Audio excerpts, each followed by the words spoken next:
Things first, my name is Kenneth Bird. My company is Black Series Edition LLC.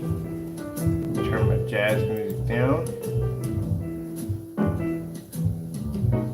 By the way, for those you want to know, this is our copyright-free jazz music I'd like to listen to. That's working.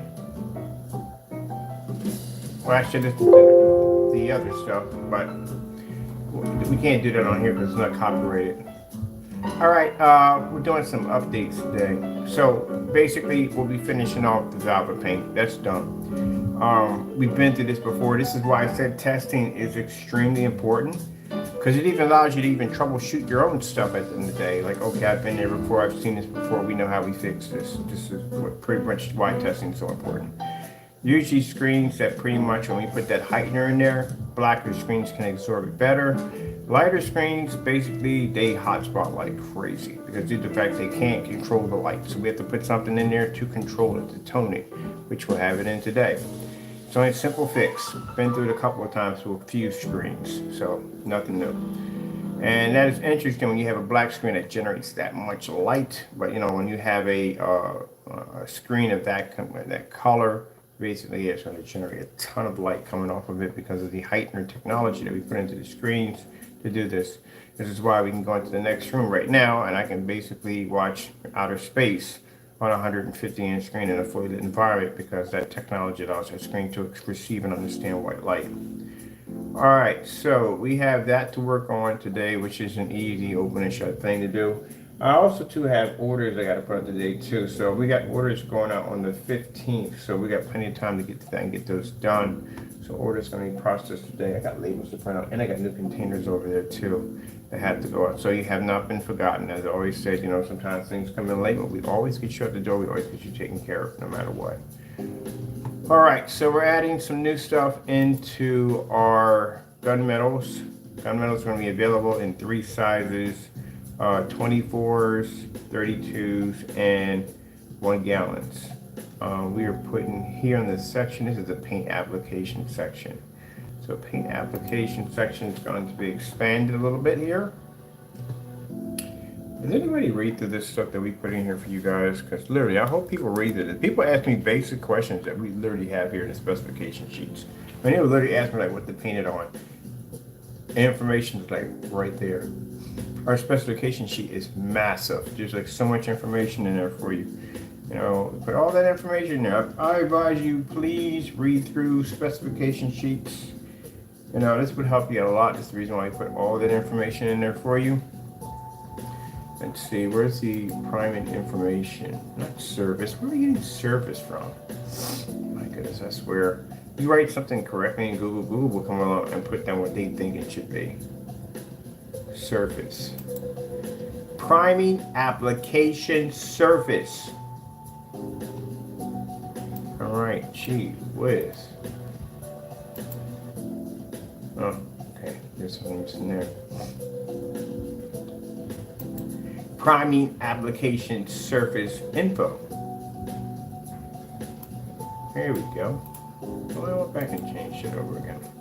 It does it on cell phones all the time. You'll say something, have it correct, you'll come back and like, okay, I think it's this.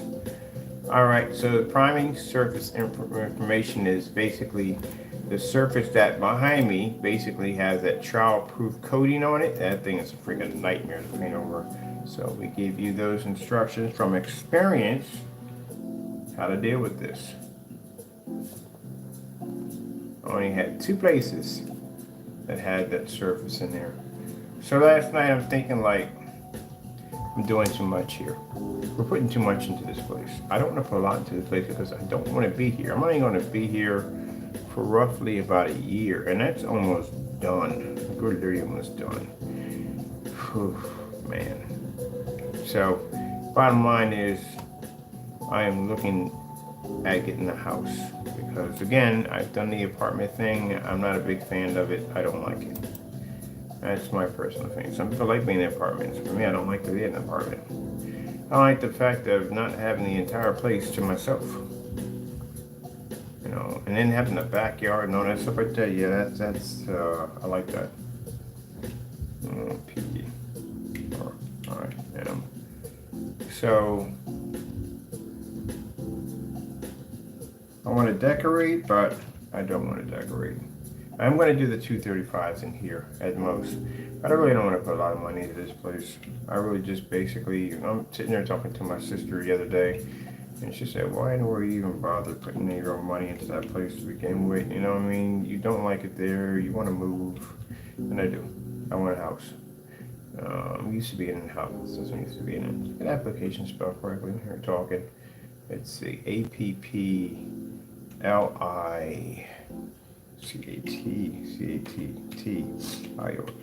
applications. Okay, priming applications. I spelled that incorrectly for some reason. PAAPP. There's only one L in there, not two L's. LI. That's what we're doing here. LI. Yeah, so yeah, I'm not gonna put any money in this place for what? I'm leaving in 1 year. I'm not gonna be here. Matter of fact, I'm almost through my year already. By the time summertime kicks in, all the work I gotta do, I'm really not gonna be here. I'm getting a house. I can't do the apartment. Nah, at least I can say I tried it and see what it was like, you know, but it's not for me. I'm used to walking out my back and boom, backyard, front yard. I'm not used to that, no. So I'm just gonna build my capital while I'm in this section over here, because I gotta figure out what our goal is gonna be here. When I was at my sister's place, my goal was to get my company license, get the LLC put on it, and everything else that had to be done, with all the paperwork and stuff. Why I was there, why I had the opportunity. While I'm here, I can build capital very quickly here. Because I can branch out, I can move, I can basically have people come in and look at the screen, stuff like that. I can literally use this space for people to come in and out that I'm doing business with, to stop by the apartment and check out the screens. So that's good to do. And then on top of that, this summertime, I'm renting out 2 storefronts. So that makes it even better for me to actually get capital through that. So the main goal here, while I'm here for 1 year, is to build capital as fast as possible. Once we've established capital, by the end of the year, I'm buying a house.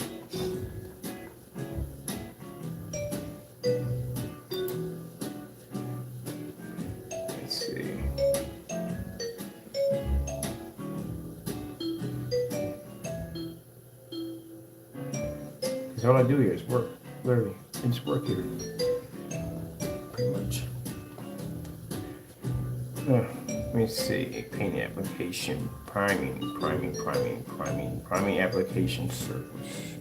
So what we're doing right here is we're basically putting in information that we got from the walls that we come encounter with.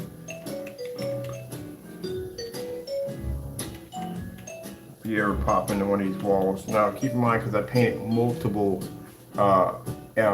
different forms of fixed frame screens, I know quite a lot about fixed frame screens. I know about the crappy corner pieces they give you. Some are mixed with aluminum and plastic, which actually happen to snap or cause the frame to be off center because it bends a little bit. So one side's going this side, you can't figure out why your ultra short through images is thrown off because the frame is literally bent. Oh my goodness, the support bar in the middle. Sometimes they make those things too thin, too weak, and they twist. They can snap easily. One of the things I hate the most, and I mean more than anything in the world, not the fact that the frame is heavier than a 57 Chevy car door, but the simple fact that the freaking spring support system, some of these companies make the springs too short. And that is a freaking nightmare if you're trying to get this PVC material to strap or connect to the frame. And you may get the corners and everything, you may get the top. When you get to that bottom area or top area, the area that you left loose, that is a freaking nightmare. Like, you literally got to go green, turn into the Hulk to get it to snap in place. I hate those the most. The only company that I would touch with a spring system is Elite Screens. That's it. Elite Screens are so easy to attach, you don't even need tools. It's literally that easy. That's the only company I would touch. Any other company, because I went through that bad ordeal with that happening, I will not touch them with a 10-foot pole. It's a really bad situation to be in. Like, really, you really got to go through some pain to get that thing to snap into place. The peg system, I like that. Don't get that dirty. Get that out of your mind. So the peg system is basically, Silver Ticket has that. A couple of the generic companies do have the peg system, which is fantastic. So basically, it's a bunch of little pegs that slides onto a rail. And all you gotta do is slide a 1, 2, 3, 4, 5, 6, whatever arrow you have pointed on how many pegs you can have there. And then all you gotta do is just feed the tension rods through the screen, and then basically push them over the rail, and that's it. And you're done. I mean, easy to do. The thing I didn't like about silver ticket screens are nice because their 235.1s are extremely affordable compared to elite screens that are extremely expensive. But the problem I don't like about the silver tickets, if you're threading them with the support rods, one of the problems you're going to have is they made the holes a little too big for when you actually attach them over top the pegs. And your support rods from time to time will pop through these little holes, and you got to put them back in place and slide it through, and it'll pop through. If you're doing a 235.1, which is a lengthy screen, it can be a bit tedious and a headache. I've done 2 of those already, but it's willing to put up with it because the screen is very affordable. Some of the things I found out with some of the cheaper screens you have to be careful about is the grooves where you slap your L brackets in to connect your screen. They don't file them correctly, or sometimes those pieces don't actually fit. I literally had to go in there with a grinder on a couple of them and grind it down because there were fragments of where they basically cut the steel, or aluminum, mostly like steel. They cut the steel, and basically you had these jagged edges sticking through, and then your L brackets wouldn't slide in there correctly. So you'll be in there with a mallet beating down on your freaking velvet to try to get this thing to slap in place. Sometimes some of them are not even cut correctly, so you'll have this little gap in between, and that also too can throw the screen off center too. There's a whole lot of stuff that goes on with fixed frames. You just can't pick up any fixed frame and go, okay, we're done with this. No. Some of them come with some real interesting problems. And this is what I've experienced down through time doing these demonstrations on these particular screens. Now I know for a fact that the elite screens have this really funny coating on it. I guess it's a protective surface. Those things are not headaches, but the first time I coated over one, I tried to go heavy on it, which is a bad idea because it kept pushing through every time I went heavy on it. And I tell a lot of people, if you encounter this on a screen, sometimes screens have them, do a light coat, a very light coat. You want to put a skin on it, and then when that dries, then you basically go back over the top of it. I've actually got 2 videos on the account showing you how to do it. Let's see. Now, motorized projection screens are easy to paint. If you're doing tabbies, that's a different story because tabby has a tension line that runs down the side of the screen. You do not want to mess around with the tension line, you would jack your screen up. So you want to make sure you use not 4 inches wide, you want to go with the 2-inch wide of frog tape. You do not. So this is all the information. I need to literally have this on the site. So that's why I said there's a whole section we got to put in there now for that, because this is the experience that I went through on basically down through time having these screens and basically painting these screens and things I've learned. That's why I said when people have very little information on basically the surface itself on how to paint it, they don't know what they're doing at the end of the day. There literally should be instructions on how to counter each surface or how to deal with this and deal with that. Even if you have a 1-coat application, you still are going to run across a surface which is going to be extremely temperamental. Extremely temperamental surface and inflatable screens. They're freaking nightmares to paint. They are very interesting. I don't know what they make the material out of, but it's like almost virtually impossible to paint those things. We figured out a way how to coat them. But it took a long time to do it because they have a habit. If you paint that stuff with any form of paint, that stuff will crack, go brittle, chip, everything. At the end of the day, it'll be a headache. We work with them. There's a certain way to coat them. I'm not going to ever tell anybody how to do it, but yeah, we know how to coat them. But if you try to put any kind of, like the other fellow who called himself showing off a 500-inch screen, and if you had coated that screen with that freaking house paint at the end of the day, that stuff would have cracked easily. It would have cracked, it would have peeled. Every time they went to fold that screen up, it would have cracked. That stuff wouldn't expand for jack. And on top of that, you're talking about heat that's constantly hitting the screen. Fixed frame screens, not a good screen to have outside. Learned that one the hard way too. I destroyed the screen one time, put it outside thinking, okay, we're just going to basically just weatherproof and coat the entire thing in some poly. We should be good to go from there. Yeah, I found out that basically that poly only protects it to a certain degree. You do have to poly it. Oh, maybe it's driving me a little crazy here. You do have to poly it, and the reason why you have to poly it is because the velvet bleeds. It'll bleed all over your screen. So you'll be out there and rain will hit that velvet and that velvet will bleed out into your screen. And you'll notice why you have these black lines streaking across your screen is because the water hit the velvet and the velvet bleed into the screen and it dried. That's where that comes from. If you're doing fixed frame screens outside, one of the problems you may run into that one is if heat hits the back of the screen, which it will, what's going to happen is going to cause an air pocket to form in the middle of the screen, and that's when you have these bubble effects that are going to pop up like little rise bubble effects. That's between the heat and the formula or paint, whatever. It's actually pushing up and it's causing hot pockets to cause little bubbles all over your screen. So I know all this stuff because I've done dozens and dozens of tests. That's why I know this stuff. People put fixed frame screens out outside. Keep in mind, you have to reinforce the centers. If you don't reinforce the centers, what happens if a gust of wind comes by, a real good one comes by, and it hits the middle of your screen, which has this little piece, the screen breaks in the middle. So, you buy fixed frame screens. The old ones didn't used to have the separation. The new ones do because they're easier to ship. You can snap the screen in the middle, ship it. But what happens is they put that little piece in the middle. Even if you have a support bar, when that wind hits it, it's going to buckle your screen outward. I literally had that happen to 135-inch screen. Literally, the screen wind hit it and it just went whoop this way. It bent up like this. So you have to make sure that when you basically install that in, you have to make sure you put brackets in that front piece and you have to actually tether it to the side of the railing on the other one. But fixed frame screens, yeah, you're better off just building. If you're going to be putting something outside, you're better just building at all, period. I love it when they give you those flimsy screens or those flimsy poles and like, you can take this outside. There's a thing called wind that's out there all the time. It will jack your stuff up big time. The bigger your screen, the bigger the sail it turns into. Literally, you have to tether these things down. The 250-inch screen, man, that was a freaking screen that tried my patience at the end of the day. Did stacks of bricks. I mean, stacks and stacks of bricks on each individual grommet that was tethered in and attached to bricks. And the wind still took this thing up. Lifted every last brick off the ground, threw them halfway across the yard. Thank God that one's out there to get destroyed. So I went out and got these heavy corkscrews. These things were huge, and dropped them in the ground, and that worked perfectly fine. But you have to remember, this thing is attached to the side of your house. So every time the wind hits this thing, it sounds like somebody hitting a drum. Literally like boom, boom, boom. Your house is literally rattling because you have a massive 250 against the side of your house, or 180 or whatever. But it's going to be hitting that thing, and yeah, that's why we're coming up with this thing called cinema flow, which is going to eliminate that nonsense. On top of that, you have to make sure the screen is tethered down extremely good because any wind that hits the screen causes a ripple effect.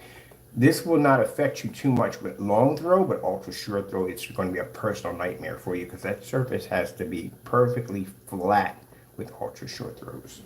That's one of the things they don't tell you. Ultra short throw projectors, a very interesting temperamental particular projector. You can't use those on every kind of motorized projection screen. You have to have a certain motorized projection screen to use ultra short throws. They have to be tabbies. And the reason why they have to be tabbies because tabbies are attention screens, lay perfectly flat every time they come out of the case. Usually screens get that ripple effect where they kind of have that wave to it. And if you have that wave to it, then your image is just going to go from up here and down there. And something like, what the freak is going on? How do you know if your walls are perfectly flat? Hit them with an ultra short throw, you'll find out. They're not flat, ultra short throw will tell you they're not flat. Which I'm shocked in here because this is the first place I ever moved into that all the walls were literally flat. We can run ultra short throws right off the wall in here with no problem, which is fantastic. Usually what most people do if they're doing ultra short throw from customers I talk to, they'll actually level the wall, like try to reline the wall so it lays perfectly flat, or the best way around, if you don't want to go that expensive route, just build your screen, which you're going to have to do. But when you build your screen, you have to make sure whatever material you get is going to have to fit extremely tight to the surface. Because again, if there's any rip on that, it will not lay perfectly flat. So yeah, that's what you got to go through. A lot of information. Oh, I've got things already to do the microphone system in a few minutes. Let me see. We have here where it says priming application instructions, okay, or actually info. So let's see.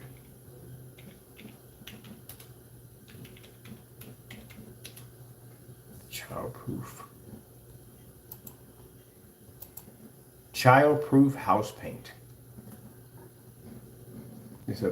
It's a blessing and a nightmare at the same time. Let's put it this way. It's fantastic because if your kids draw on the wall, you can just wipe it off like whoop. But if you're painting anything onto it, it is a freaking headache. So we advise you to prime this surface if you come across this. And the reason why I would know what this looks like because I've painted enough of these in to know when I look at this. Is why I can't get my. It's funny I laugh about this so much. We have people that will paint a screen and literally contact us and say, "Hey, look, so and so and so and so and so," just to complain.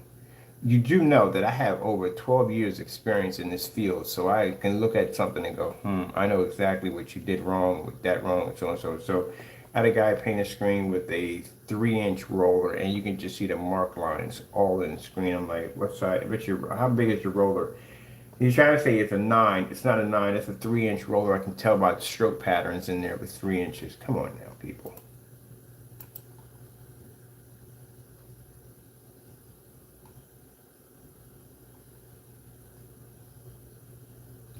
Let me see where we're at on this. Here we go. This is why when you look at specification sheets, you're supposed to be, excuse me, if the person is well educated on their product, the specification sheet, and they have enough, they're well educated on their product and they have enough experience with their own product, they should know their product inside and out, which means the specification sheet should be very beefy. If it's very light, they haven't done any testing. They don't even know their own product at the end of the day. And like I said, we know people who've done this who do not know their own product. They don't know the color of their products. They don't know the applications of the product, how it's going to react on this, how it's going to react on that. They don't know. Their form of testing is finding out later on. That's their form of testing. We've seen this. People literally matching house paint on camera because they didn't do a gray on gray test, which they should have done. Let's see. We don't need this in bold. This doesn't need to be a bold. Why do we hear that little? There we go. All right. Wall paint. Let's see. Walls. No, we don't need that in there. It's very simple. Walls paint with chalk. Riddle.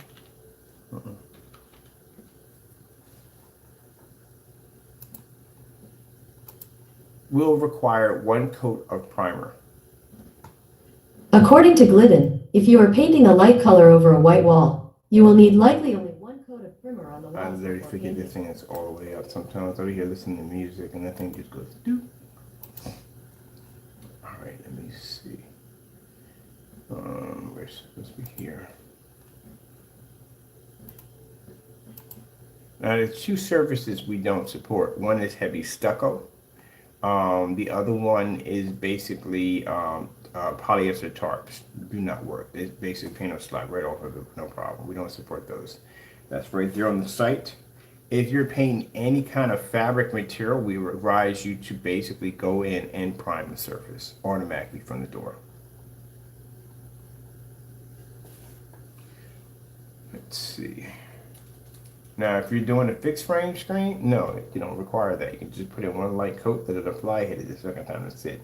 But the walls, on the other hand, yeah, that is a headache to do. I don't know what they put on that coating, but that coating is a freaking nightmare. We went through that over there. I had to paint that surface multiple times. It should have been 1 hit and been done. So you'll see once we prime our walls in here, we get them set up and prime the wall in the next room, we're just done. That's it. Shouldn't take that long to get it done. Let's see, primary wall application, wall child paint, what other issues? So we don't have no problem with fiberglass, none of that stuff. Let me see. All right, let's see, wall application.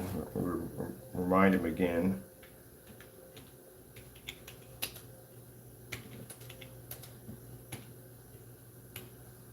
Nine-inch paint roller.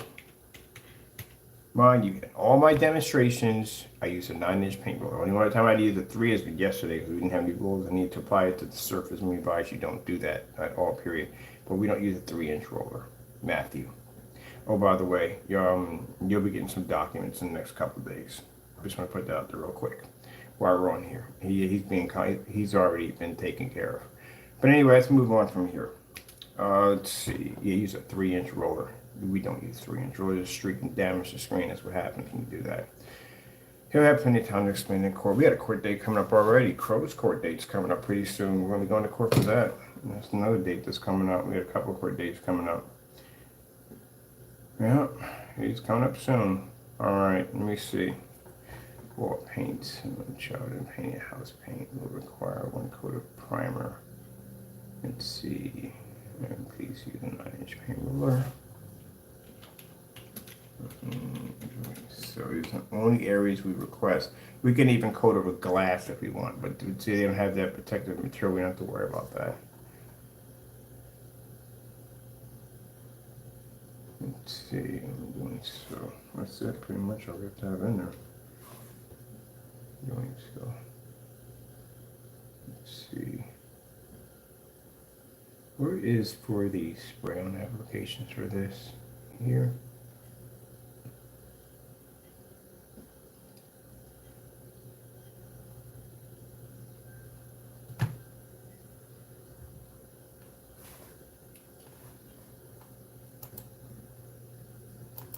When using a paint sprayer to apply application, do not put thinners in the paint. Can't express that one enough.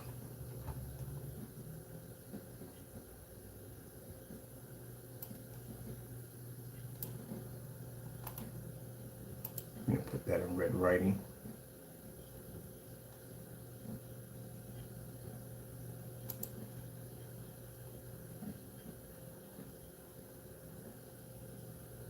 Okay, when doing so, is it please use a 9-inch roller when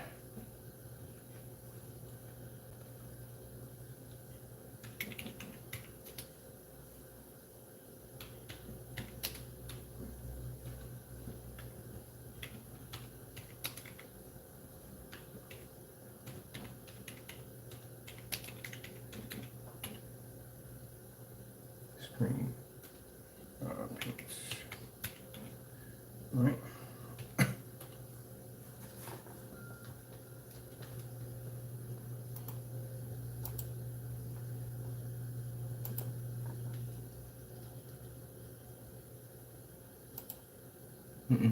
Very nice.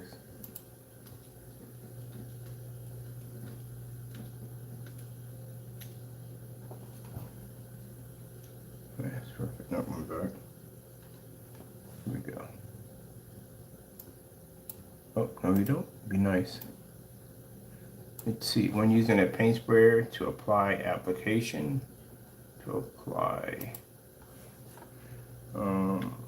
well, it shouldn't be in priming. That should be in paint on applications, to tell you the truth. That shouldn't be in there. Because that's priming. But then again, no. It should be in there because somebody will run and do the same thing. When using a paint sprayer to apply. Apply.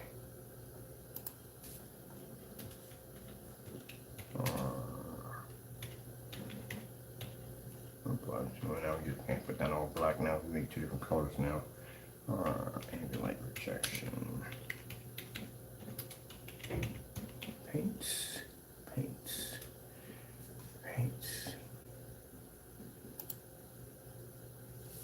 Oh, this is off on this one. Paints. Okay, when using the paint spray to apply application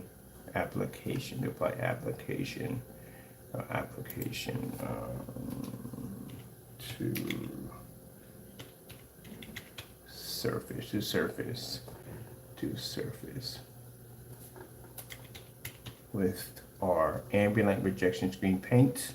Do not put paint thinners. Do not use paint thinners. I'm not sure what's on this one. Do not use paint thinners.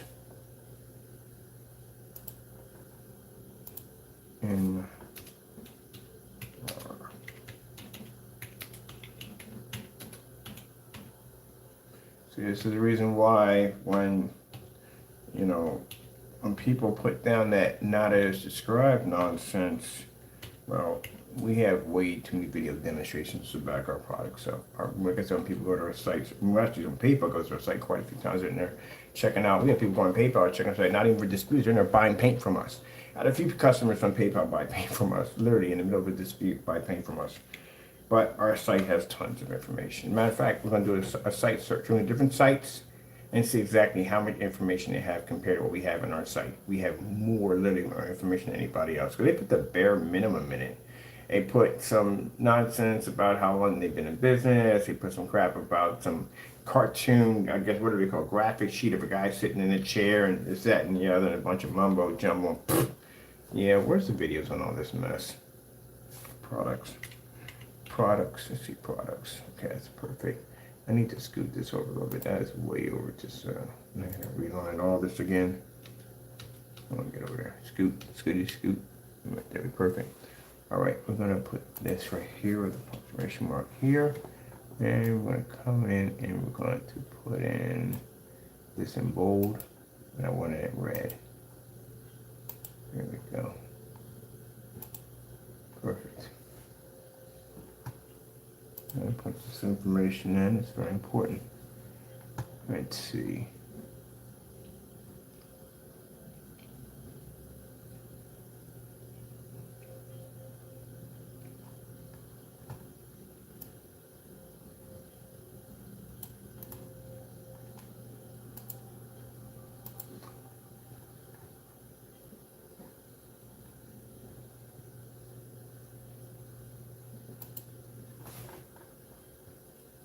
We have this written down here. I'm saying put this in twice. We actually have it literally in here in paint applications. Let's see, micro mesh, produced in micro mesh. Okay, like acoustic surface with longer transfer through, only display with glass, PVC, motorized projection screens, fixed frame screens, plexiglass, fiberglass, smooth brick, or other sorts of fabrics. Note, when painting fabric, 2 coats of primer will be needed on the surface before using our screen paint products. So this would be here. We have it right there. Right there. Right in the description. Anytime. Right here at the bottom. Let's see, perfect for upgrading over the new motorized projection screens, will not crack or peel when used. Do not paint on or do not use on stucco and polyester tarps, which we advise you do not do. Where are we at on this right here? Where's my other one over here? I just wrote this in here. Where are you? Just hedging your paint on applications. You should be right under your primer applications. This is where you should be at. Let's bring it over. Matter of fact, let's put it under this one. Expand my page a little bit and bring it up. And then bring it over.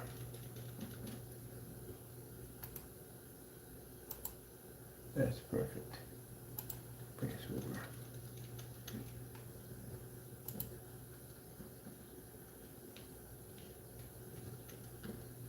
Alright, I got a way to push you over. If you don't want to move, I got a way to get you over there. I'm going to reset the entire page on that. Okay, let's bring this up. Oh, sun's kind of far away, so. Okay, let's bring you up. Bring it down. Alright.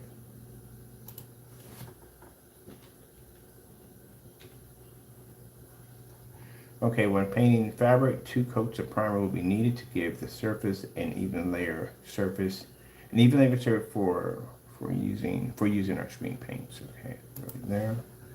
That's perfect. We have it in there. Okay, I need to go in and realign this whole thing.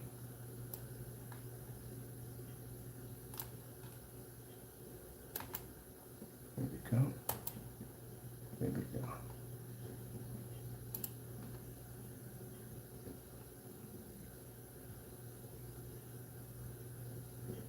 Private application info. I should have a little bit farther over.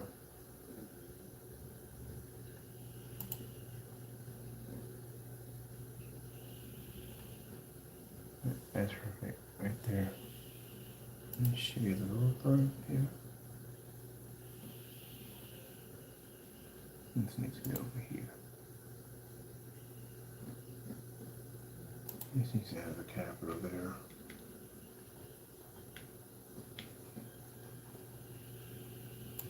This needs to be back over here.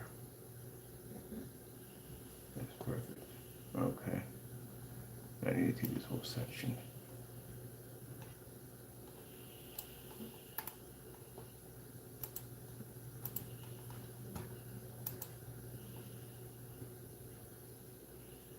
Right, that one's good. So it's in there.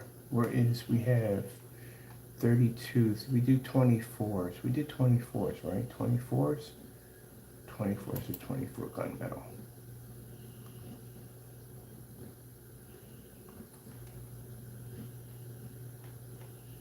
Where are your instruction sheets at? Over here.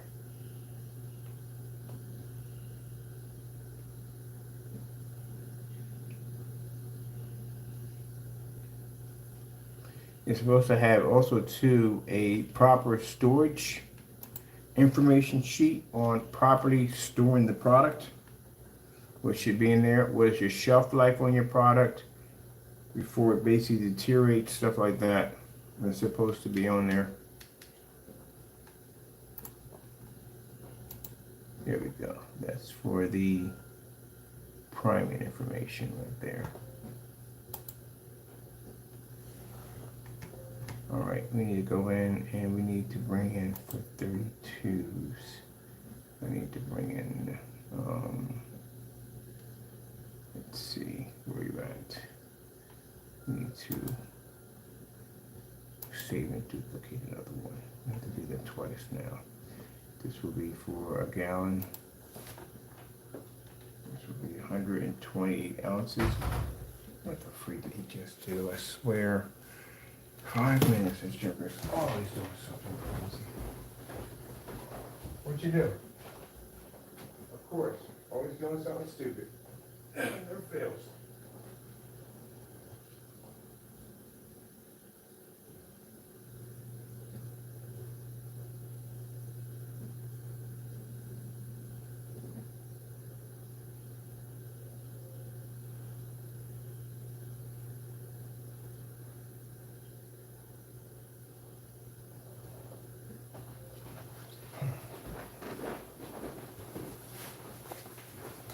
All right, let me get back to my music here. Where are we having this right here?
And the reason why I'm putting the 1 gallons in, because this product is going to be made for outside too. So I'm going to make it inside and outside. This is why a gallon is going to be required.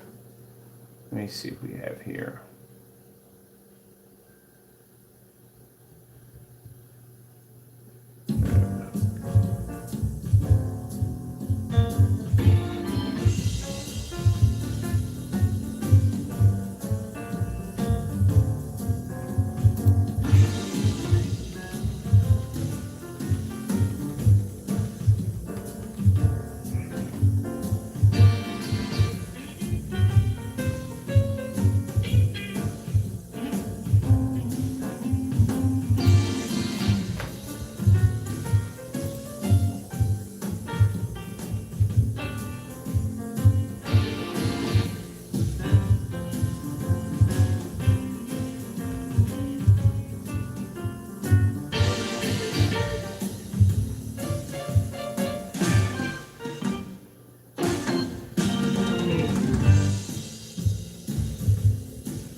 outdoor information.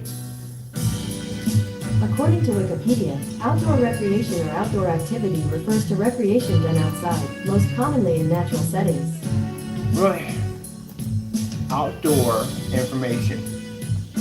According to Wikipedia, supposed outdoor to copy. I recreation or pasted outdoor the copy. activity refers to That worked recreation quite done well. outside, most commonly in natural settings.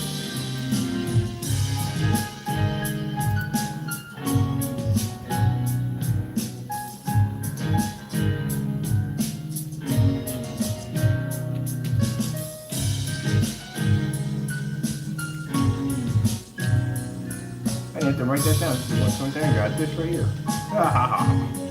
Flashy shelf in caps. Honestly.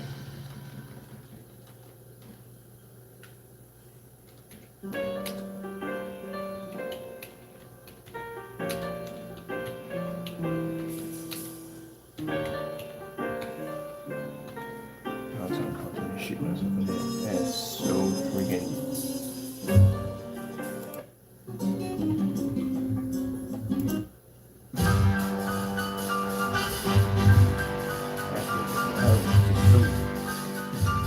Depressing. Jeez whiz.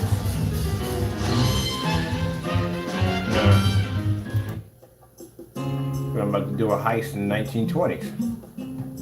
That works better. That works much better right there.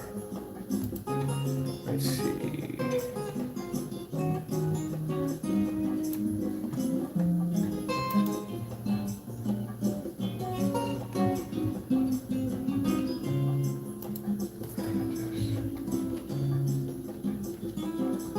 Use 1,000 lumens in the hours of 8 p.m. and up. You can use 1,000 lumens, 1,000 should be outside, 1,000 lumens.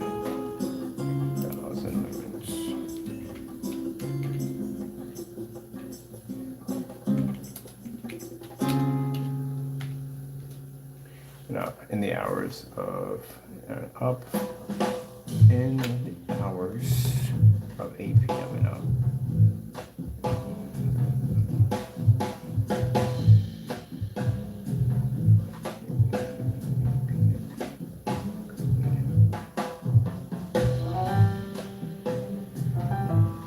Why do you have evening hours tonight?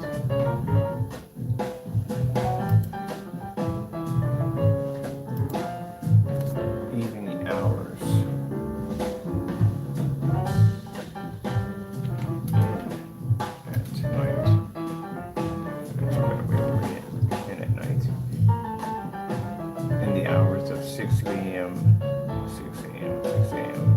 Six a.m. and up, 5,000 lumens and up.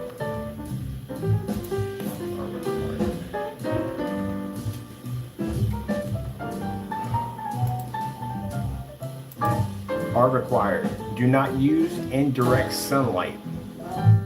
Can't express that one enough. Here's some information for, is indirect sunlight okay? According to Masterclass, the light inside your house does not compare to the intensity of direct sunlight outdoors. I know. Nonetheless, many indoor plants manage just fine with indirect sunlight. The indirect natural light that pours onto a windowsill can be more than enough to feed a growing plant. No, thank you. No.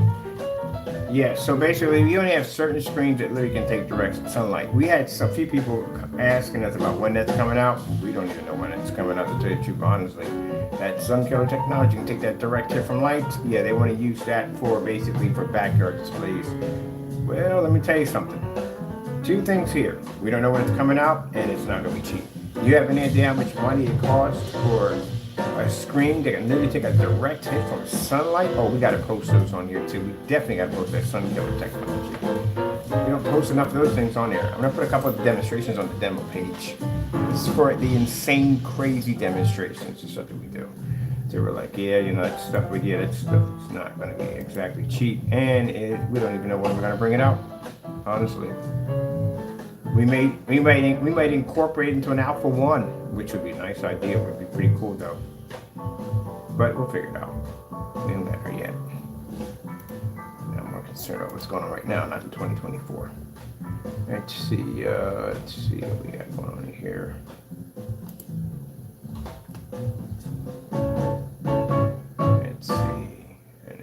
Let's see. Are required. Do not use indirect sunlight. Required. Let's put this one. Required. And let's put that big warning here for you guys here.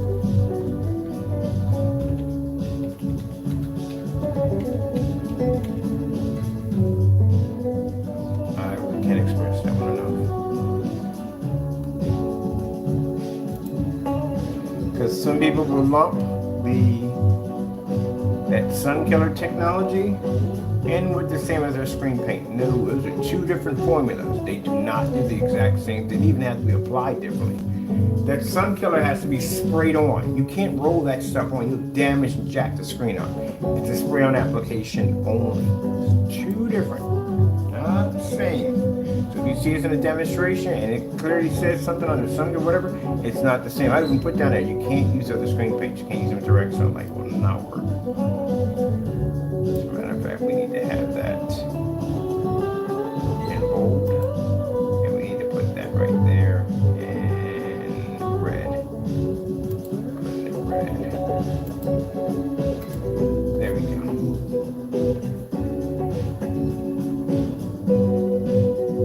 Like I said, the only screen paint we have on here that'll support the Vava and Wexmax projector, because please, people, you know, don't do this. Because again, I ain't sending you jack at the end of the day, so you can understand this from the door. It cost me time, it cost me money out of my own pocket and shipping expenses if you don't read through proper specifications that are literally right there on the website. You get people that will literally skip over this and they'll get the black screen paint thinking it's going to work on their projector. I cannot express this enough. No, it's not going to work at all, period. We have a special screen paint for that now. You hit that. Do you want the black screen? Guess what? Get a name brand projector. Then you can use the black technology. Other than that, you won't support it. I don't care what you think your projector does in the day.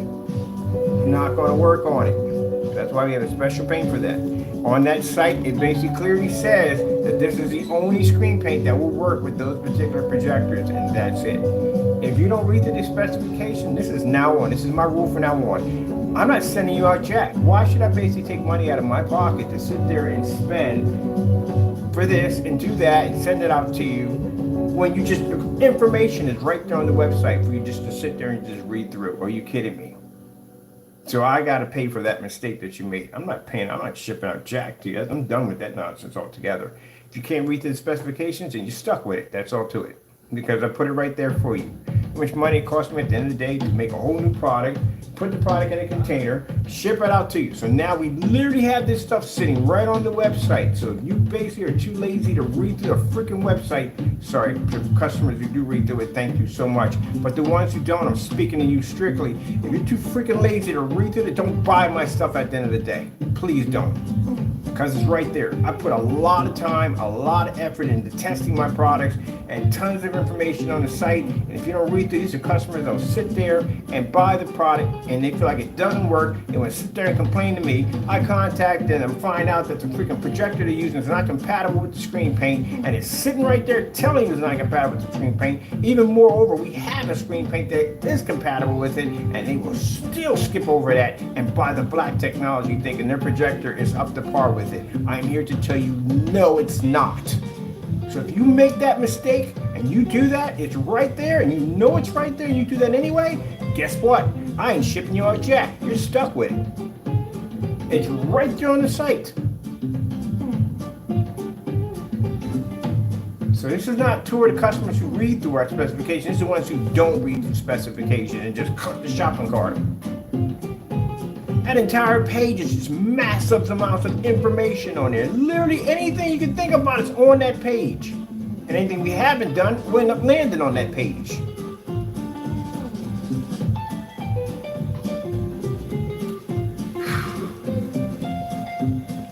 Gotta get that off my system right there. One of the things that pretty much eat my lunch at the end of the day is when people don't update their freaking shipping information. I had a freaking video on that one. Literally had somebody go in and didn't update the shipping information, which basically we print out anything that pops up, that comes up. If you put down you live at Daffodil Lane, at 66 Mockingbird Lane, guess what? This is where we ship it to.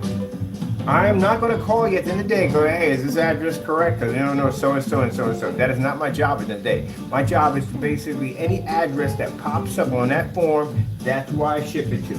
If you didn't update the information, that's not my problem at the end of the day. How is that my problem? You don't update the information. Am I psychic at the end of the day? Or I have the ability to read your mind? No, I can't do any of that at the end of the day. I just print out whatever comes up. Anybody in their right mind who works at eBay or Amazon or whatever are going to print out whatever address that pops up. Unless you give them a heads up and saying, hey, look, this is not the address it goes to, then I have to have a statement by you giving me permission to send it to that address. If not, I'm not covered. Because you can either go in and say, hey, that's not the address I requested, and if I don't have a written statement giving me permission to send it to that address, I'm out money. Been through that situation already before. I went through that nonsense when I shipped the product over to Madagascar. A lot of you not. Madagascar does exist. If you don't believe me, look on the map. It's right there. I don't know why you would know that, but it's right there. It literally does exist. Madagascar. I already shipped the screen over there one time. Screen and projector. A Sony VPL FA30. I got 10 of them on a good deal. I think it was like something like $2 or $3 grand on a pallet. Really good deal. So we sold a projector system with a gallon of paint and a 150-inch screen. That's what we sold. And they sold like hotcakes. And we got an order from Madagascar. And thank goodness my ex had a discount at FedEx at 75% off, because this thing would have cost me a ton of money to ship over there, which I didn't realize at the time. I'm thinking roughly maybe about $300-400. I'm not thinking it's going to cost me $900 to ship it over there, but because of her discount, it was way cheaper than what I was going to have to pay out and what I thought I was going to pay out. So anyway, we send the projector down there. But before we send the projector down there, we go to FedEx, and FedEx goes, hey, guess what? Can't use the address because there's no place to ship to. There's only 2 hubs down there, A and B. Pick one. So thank God when I contacted him, I said, hey, what hub do you want to ship to? Because if it didn't have an A and B next to it, I would have shipped it to whatever hub that was available. But thank God, God was looking over me, because when I went over and I asked the guy, I was like, so what hub are we shipping this to? He says, hub A. All right, so now we got permission from him telling us to ship this thing to hub A. Mind you, this was a church at the end of the day too, just to let you know. So we go to FedEx, we ship it to hub A. It cost me $150. That was it. That's all it cost me, which is fantastic. Ship everything over to him. The guy even signs for it, because you got to sign for it. Got his signature and everything. 2 weeks later, I got a complaint hit my account for like $1,500. I'm like, what the freak is this all about? It's from him, claiming he never received the package. Even when he signed for it, his signature is right there showing he signed out for this package. But does PayPal want to respect this? Nah. PayPal doesn't want to respect that, because PayPal needs to see that we shipped it to the address. I wonder if this guy knows he's doing this at the end of the day, because if he does, that's pretty dirty. But anyway, PayPal wants you to ship it to the address that's actually on the receipt, not the hub A and hub B. So they said, look, unless you can get something that says from him saying that he asked you to ship it to this particular hub, you're out some money. That's what's going to happen. We can't help you. And sure enough, we had it. Went over and sent it over to him and said, thank you, Mr. Bird. This is all we need. Claim. He lost his claim.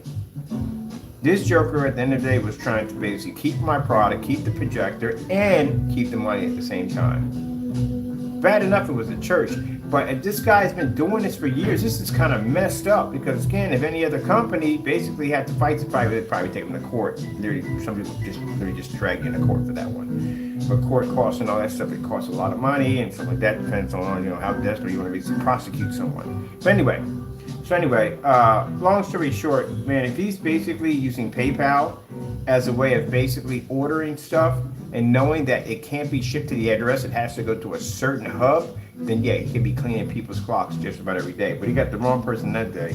You're going to cheat another Christian? You're a Christian today, you're going to try to cheat another Christian? Not going to happen. So I got my money right back on my account. There's a reason why we asked for that permission. That comes from experience, people. It comes from experience. That's why you live. The more business you do, the more you know. And I learned from that one. Let me see. All right, something like that.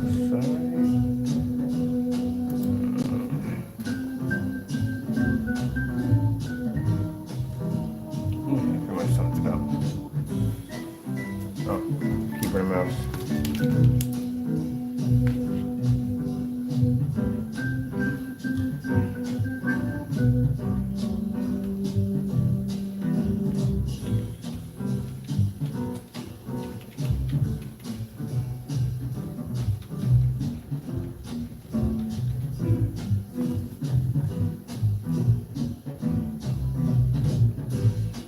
Now, how do we know it's fully weatherproof? Well, put it this way, from all the screen paints you've seen there in my cookbook over there, right?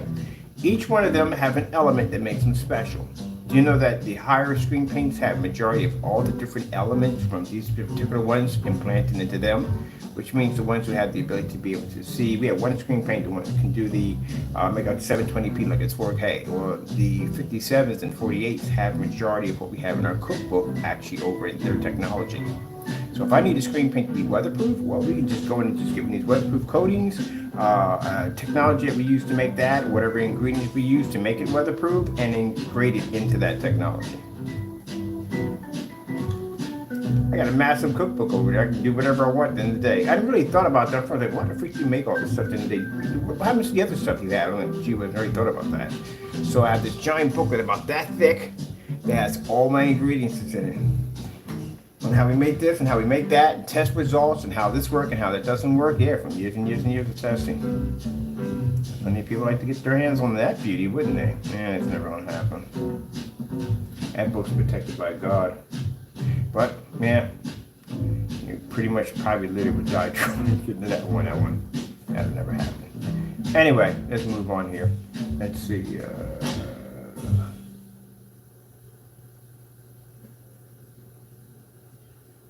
We can do gift cards on here. I didn't even know that. I don't even know why I'm digging into this so much. I told you we were assuming these people, but still got to do updates, people. So let me be done. Let me see, 6 a.m. and up to 5,000. Okay, that's worth right there. Fully weatherproof. Do we come out of the red, please? Oh, we're still in the red. Get out of the red. There we go, we're out of the red there.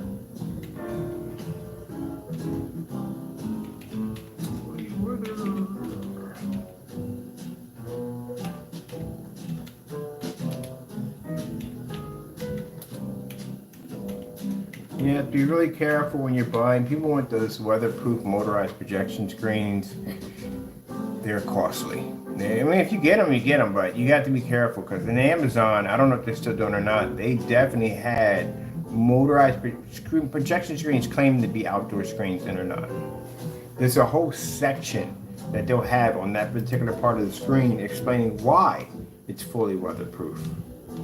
And they're selling those screens and they're not fully weatherproof, which means someone's going to take that screen, stick it outside, think it's weatherproof, it's going to rain out there and the screen's going to get destroyed. God forbid it, because these machines require power. If they plug this thing in, hopefully if there's moisture in there, they could literally get charged or electrocuted. Or definitely get electrocuted if there's basically moisture in there. Those things are not freaking weatherproof. Is Amazon monitoring this stuff? Let me see, weatherproof.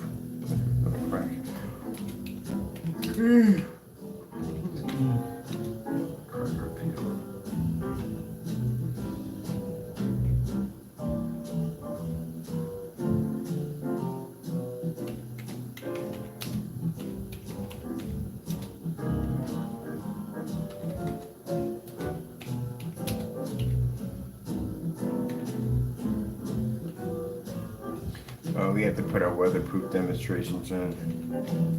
These are cool. All right, I'm gonna put those in next. We got weatherproof demonstrations we got to put into the demo screen. The section is huge. We definitely went all in on that one.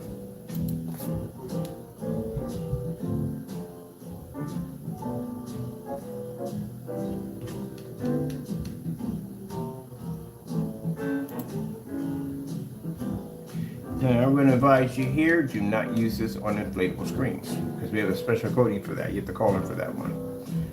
Let's see.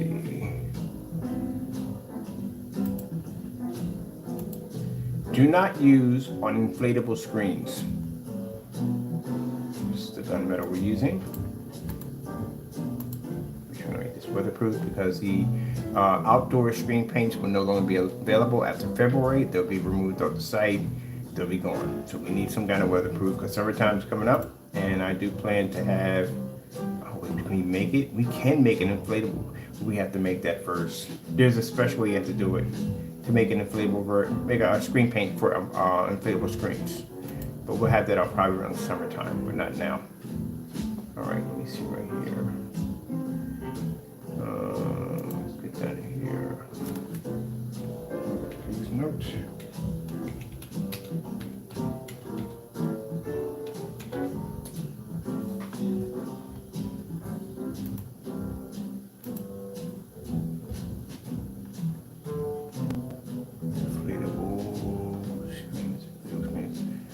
Put down projections.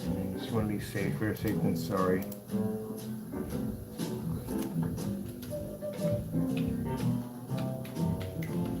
Now I got one fellow that I'm going to be taking care of, and that's it. That's the last person I'm going to do. It's even more irritating when we tell people this, not to use these knockoff projectors, especially if you're overseas. Do you have any idea how much money it cost me to reship a product out to you for free because you didn't read through a specification sheet? Can we bold this? Put that in bold. And we're missing an L here.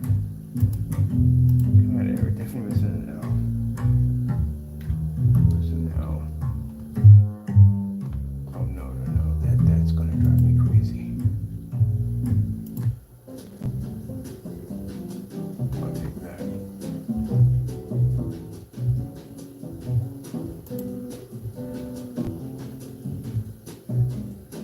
Now, those of you who do not have enough information in your specification sheets, yeah, you should have a lot more than that there, a whole lot more. There's no way your specification sheet should be that weak. There's so much information that's needed in screen paint that has to be put in there. People put the basic nonsense in there. They put basically on, they put the viewing angles and all that stuff like that. Okay, first I should sit here from this many feet back, and depending on where the projectors are and how much light, blah, blah, blah. That's a bunch of phony baloney. Either it works or it doesn't.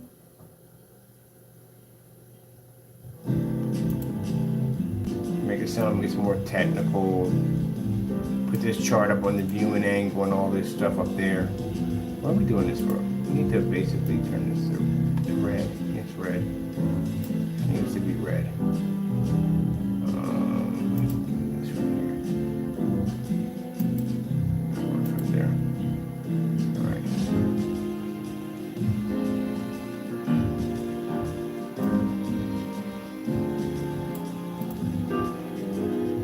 I'll copy that right there. It's 120 now.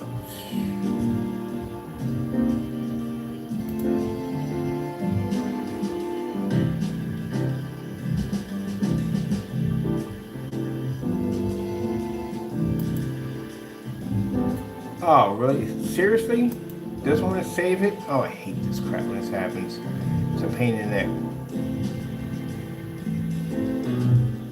Did we just go over? We're over 8,000? Gee whiz Louise. We need more room. Specific. This is why we have a showcase page. We have a showcase page because we always max out our product page. All right, let me see.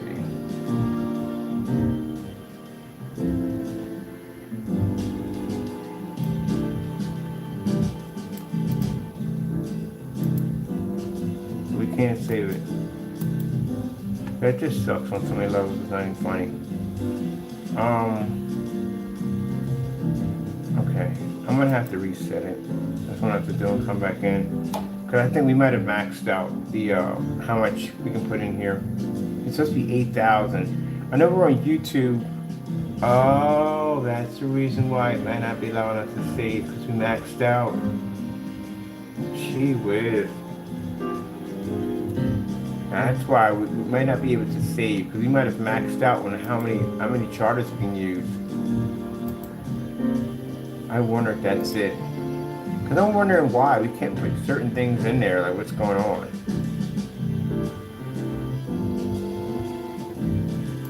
And that definitely could be it.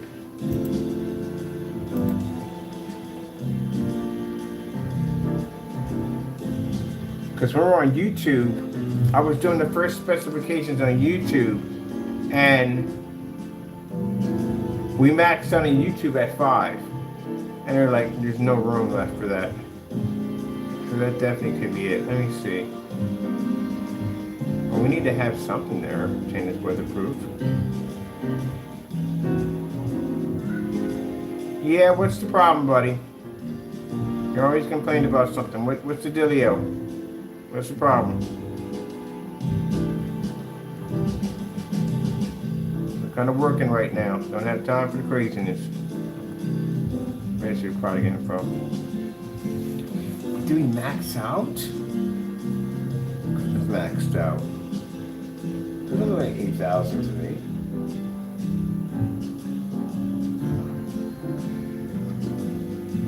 It's better. Did max out.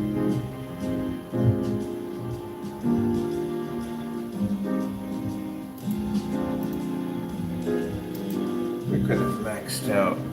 Let me see something for a minute. Let me see 8,000. Come on, be nice. No, I didn't say go back one. I said go down one. What are you doing? 1,000 minutes. All right. Then using the sunlight. Okay, so what's going on here? Did we max out? Oh shoot, we actually literally maxed out.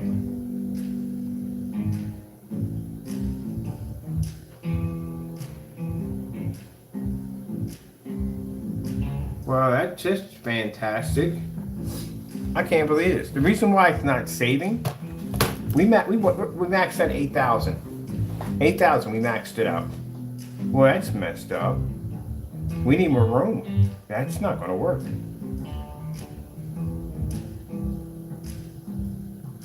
This is why we had to build a showcase page. We already maxed out 8,000. That's the reason why when we click on some of them, they don't allow us to put any more information in. We literally maxed out the screen. Maxed out how many look? 8,000. We're over 8,000. Actually, we hit approximately 8,000. So when I said that these things don't have enough, look at this. We get like probably 9 pictures in here, and that's it. We max out over 9 pictures easily.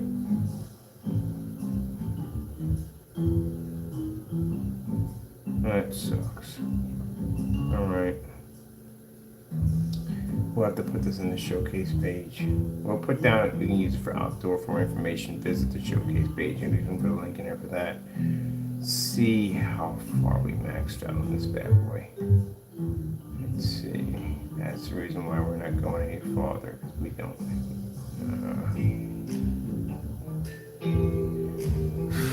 I don't see how people have only 2 paragraphs, 2 or 3 paragraphs in their product description page. Literally.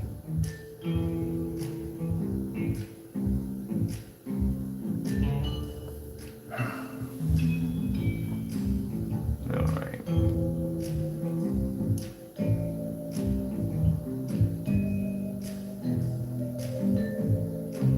And this is spelled incorrect. Definitely spelled incorrect. I don't know what you were thinking on that one.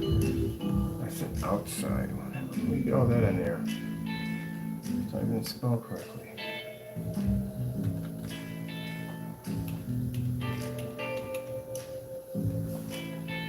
Alright.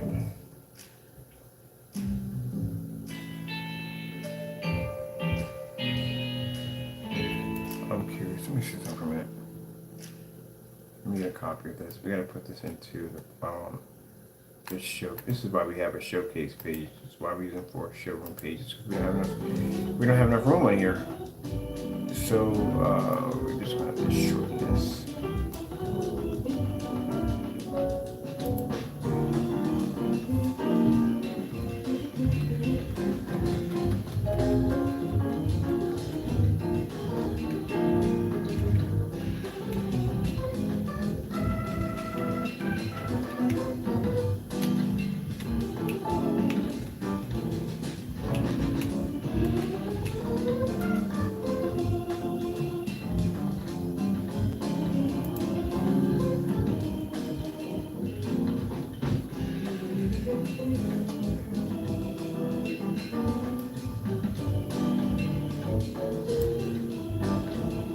Oh wait, did I get that whole thing?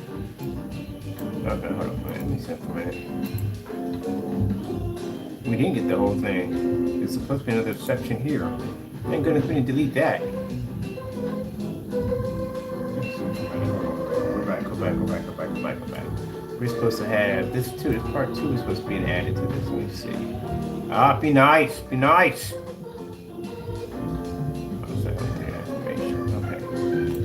Give me this whole section. Alright. That's not okay. The information. This is supposed to be all here, okay? And that's there, okay.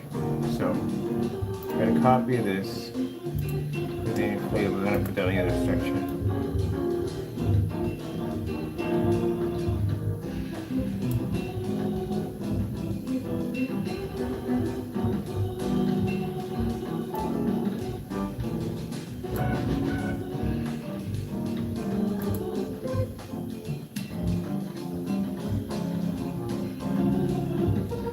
So what we're going to have to do here is you have to put a link for that information, fully weatherproof.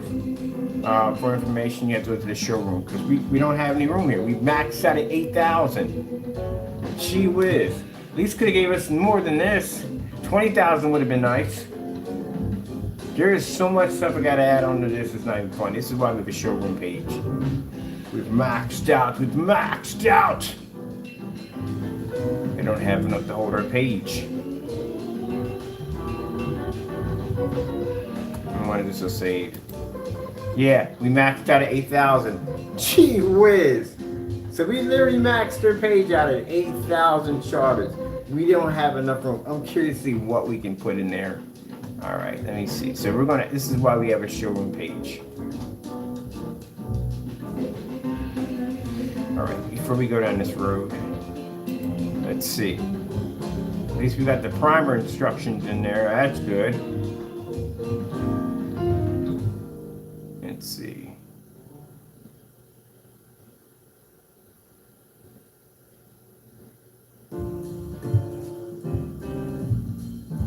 Maxed your page out.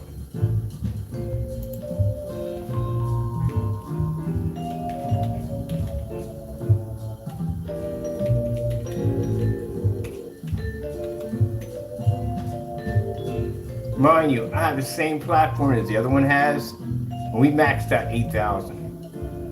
On YouTube, we started, one time I started writing specifications in YouTube, but then I was like, I'll just finish while I'm in here. And YouTube only allows 5,000, so we maxed out at YouTube, came over here, and then we started over here with the rest of the specifications, and we've maxed out. That would explain why some of them, when I hit them, they don't basically allow us for any more information because we literally maxed out. All right, so we built the showroom page, so that's good. We can go over there. All right, let me get it saved over here. 32, right? That's 32. Where's the 24 at?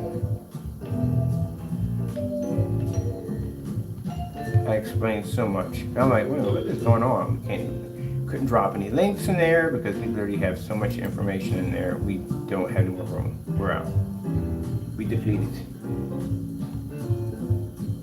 You can put pictures in there. There's a showroom link right there. So that will allow us to put whatever else we want to put in there. So let's put down it's fully.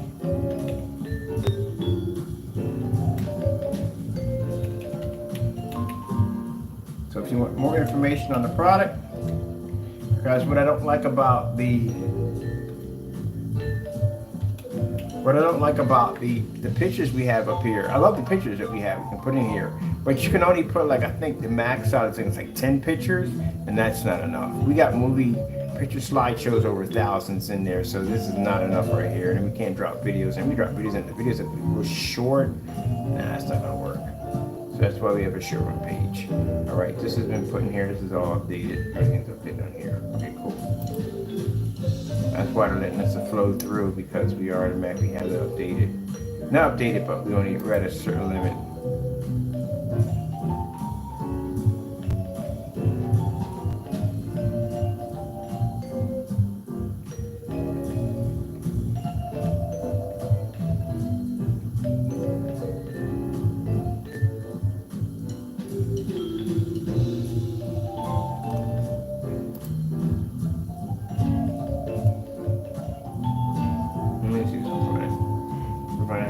Out of here.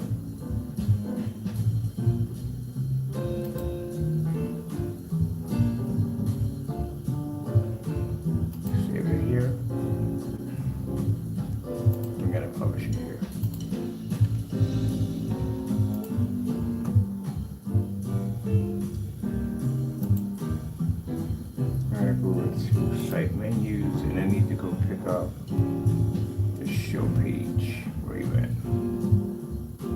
Let's see, Eclipse. Here we go.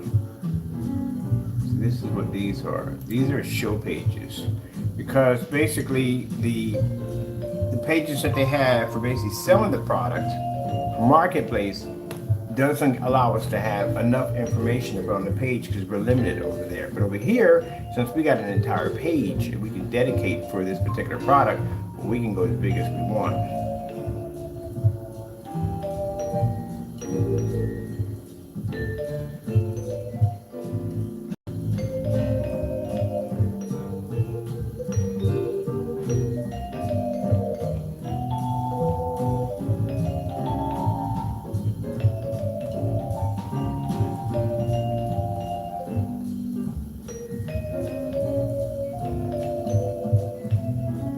Alright, so this is what I'm going to do. We're going to put a specification page right here. This is not going to be enough to the specification page, so we're going to have to stretch this big time.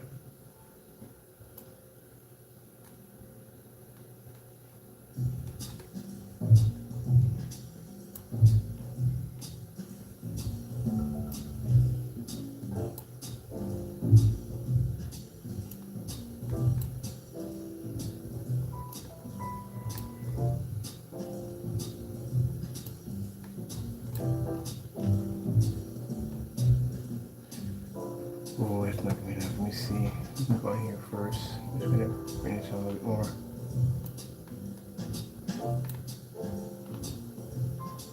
So if you want additional information, this is where you go.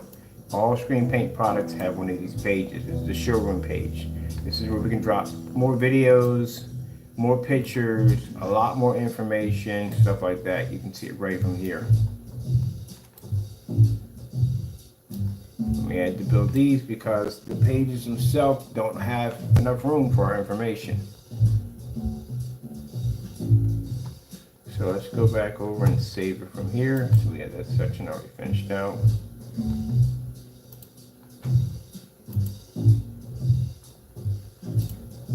Now I still got to finish the demo page. We're still dropping videos in there. And we're going to put a section there for weatherproof because I got demonstrations, so my screen's being displayed outside in the snow. Definitely want to show them snow, rain, all kinds of crazy weather. And I want to be able to show off all those demonstrations. That right there is going to be information about movie applications for it. The video player is already set up. This is going to be for gaming applications right here under the Gunmetal. And the Gunmetal, we're going to have two of them here at 124 inches, 168 inches at 235.1 duals.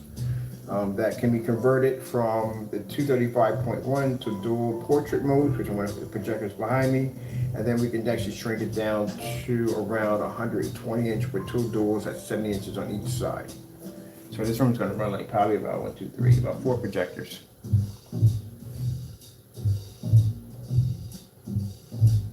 And just to make sure that my energy bill doesn't jump to the roof, we're going to bring in that EcoFlow 1300, the big boys. They can run this stuff pretty much. Just use them for demonstrations, that's all. We need to have them on all day. Alright, let me see. This is going to be going very nice. I can't wait to start working on this. This is going to be the darkest Gunmetal yet. And it's going to have that advancement with that 57 coating and 57. Ooh. Ooh. Okay, excuse me. Let's see, where we got to go to next? We need to go over to the specification page again. We need to go into Black Shop. Right in the Black Shop. Let's see.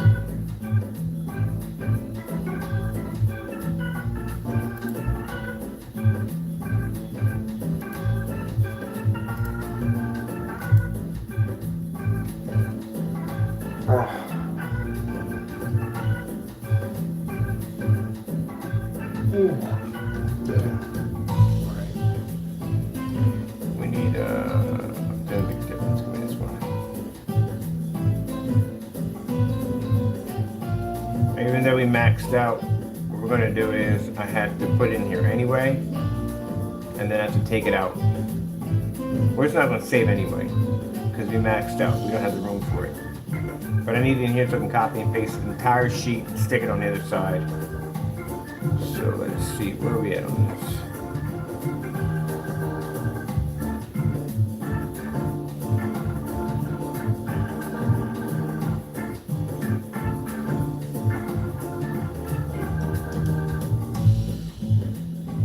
I'm gonna put it right here. Just need it here for the time being. It'll pop back out. Boom, boom, boom, boom, boom, boom, boom. All right.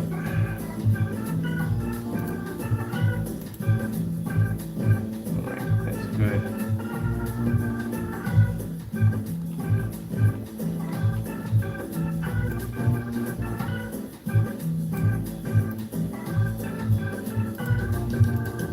That's not even gonna save. See, can't save. Due to the fact that we ran out of room, so it's not gonna save. It's gonna look just like the original. You can't save it. All right.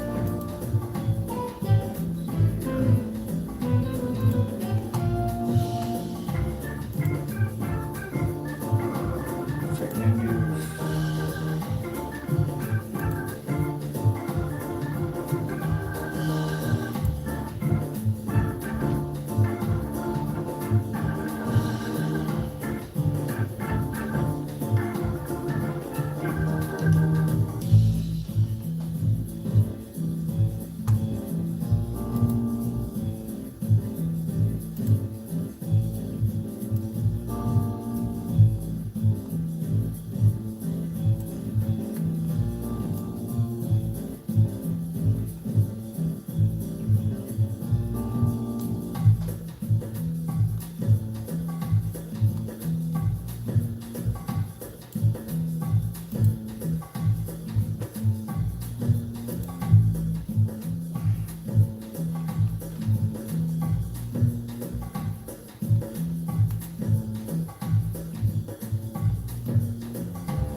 That's killing me.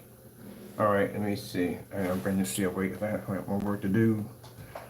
Oh, let me see. That's done. At least we got that. We figured that out. Because I was wondering why we was putting stuff in there. Information was logged out. What the freak is going on with the machines over here?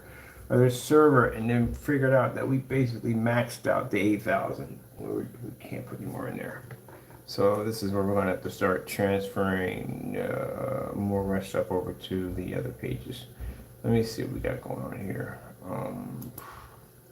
That's done. That's published. I think you published that already, right? All right, that's done right there.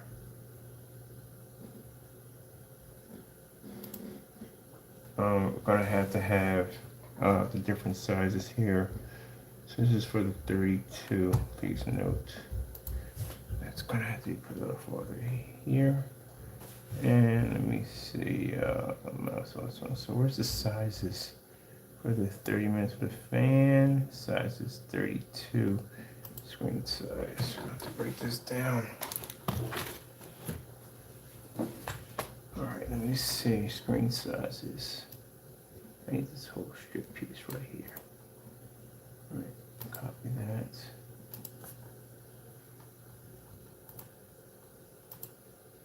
Let's get another one here. All right, this will be 24 ounces, 24 ounces. And this would be 128, 128. All right, I gotta find some other music. That music's freaking so drawn out and dreary. Let's see. Oh.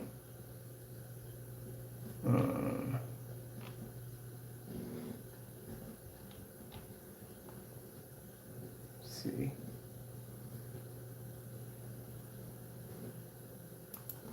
Copyright free upbeat music.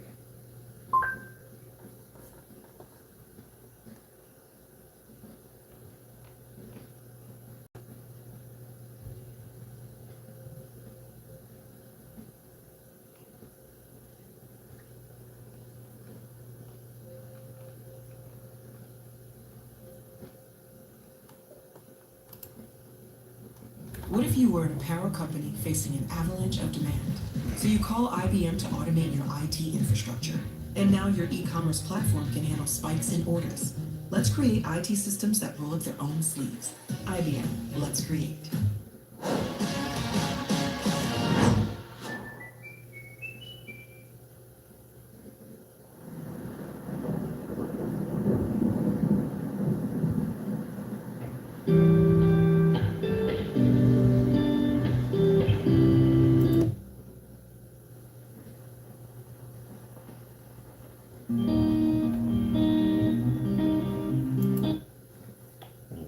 I'm trying to come out of a Sleepyville.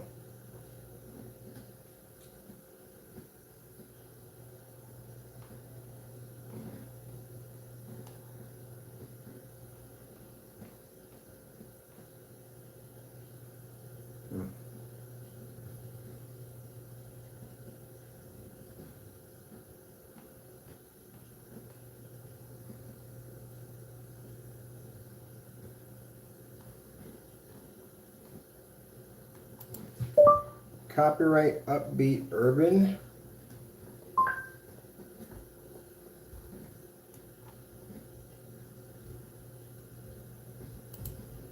I'll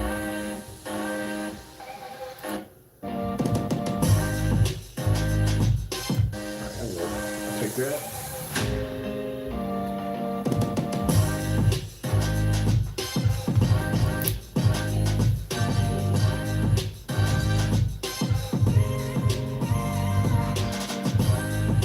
What do you got for time? Ain't too bad. Let me see. Let's go back over here. Quick, finish stuff.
want, Mr. Wine? What's wrong? What's wrong now?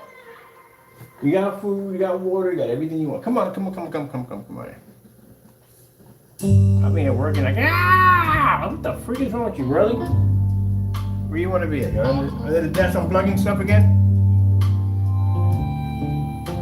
Oh, it's window. That's what it is. It's his window. Gotta have that window open. I'll be back.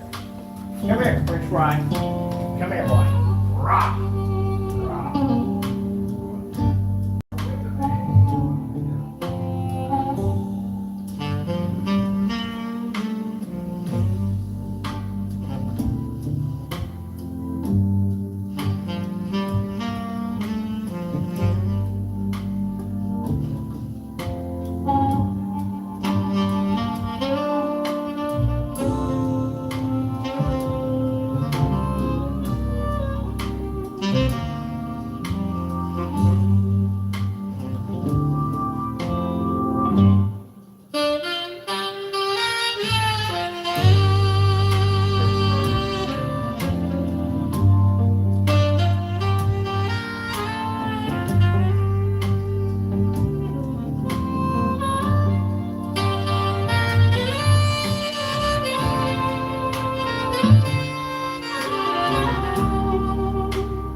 I hate YouTube so much. You have no idea how much I hate YouTube. YouTube delivery stuff does stuff to screw you up. Literally, just put a section in for copyrighted music.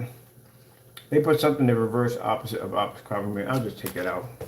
Good gracious, they're freaking idiots.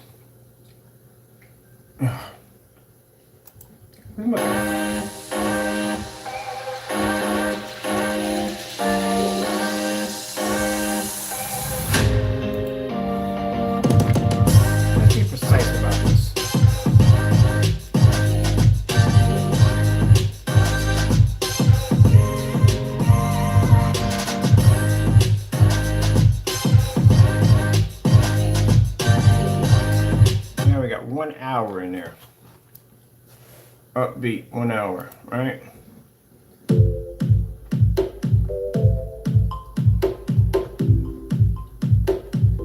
I should be voguing somewhere. Ready?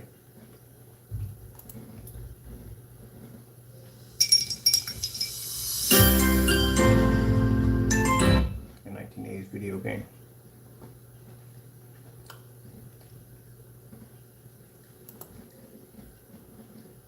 Hey, if we want to build the future, we're gonna need something. Got time for commercials. This is actually pretty hot. That Samurai joint is actually really good. I can't play it. Neon Soul. Creating your first video? You should start with the music. Go to artlist.io and get high quality music and sound effects for any.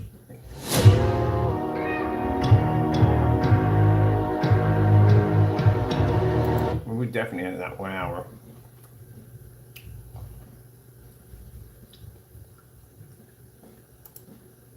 The loft.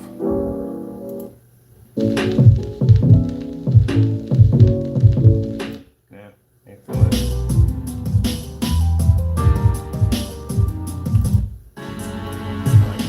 That's better.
got gunmetal screens to test that against.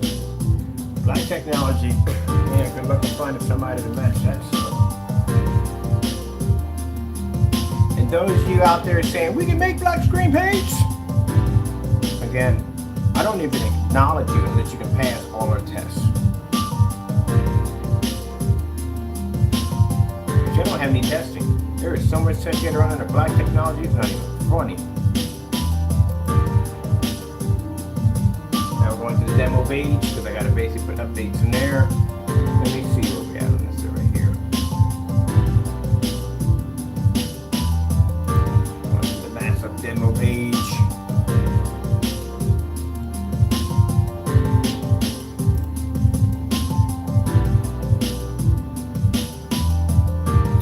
Put it this way.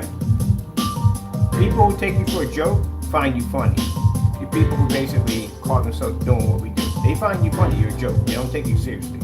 They would never buy your product at the end of the day. It would never sell. And the reason why is because if you're going to compare yourself to us, you got to do our same demonstrations. And we put that bar pretty high up. Pretty high up to make sure no one can grab it. How many pictures you're gonna have to shoot? That's like over 1,000 rolls right there. Over 1,000. You're gonna have to back it up on so many levels. It's not even funny.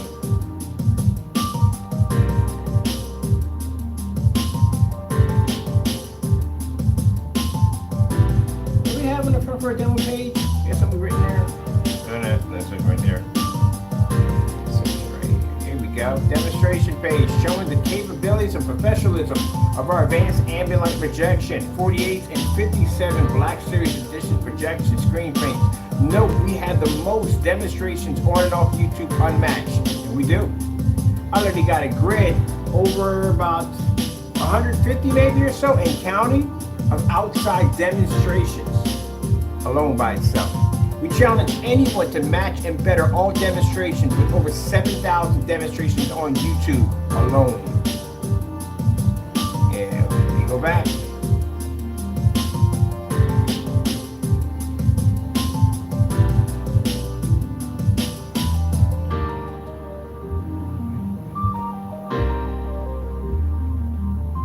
Creating app and application, for a map and application, phone window, ad tech technology. 1,000 lumen demonstrations. 235.1s, which we're going to increase that because we got 235.1s in here now. This is ambient light projection gain technology. Outdoor demonstrations.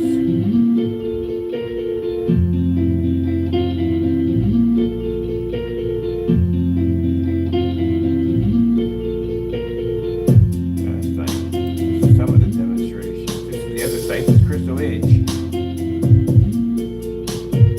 Customer demonstrations. Gunmetal. This is our advancements in gunmetal. Our ambient light projection environments that can't be matched. Outdoor demonstrations.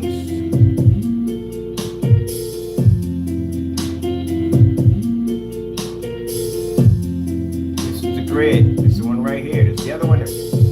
Most demonstrations on YouTube. Actually, going to put down on and off YouTube. Every demonstration you could possibly think of outside. Inflatable screens, 150, 180, 120, 126. Motorized screens, fixed frame screens, ultra short throw, long throw, 1,000 lumen projectors, all on here. Oh, I forgot about the 1,000 lumen projectors. We did a whole entire segment on 1,000 projector and 13 feet back. We gotta load them on here today. This is all strictly outside. And then on top of that, another 3,000 videos into the slideshow on demonstrations here.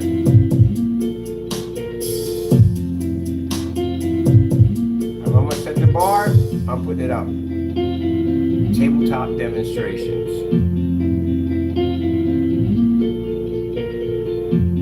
Another giant grid. There's another giant grid you gotta go through. Over 150 demonstrations on ambient light projection alone.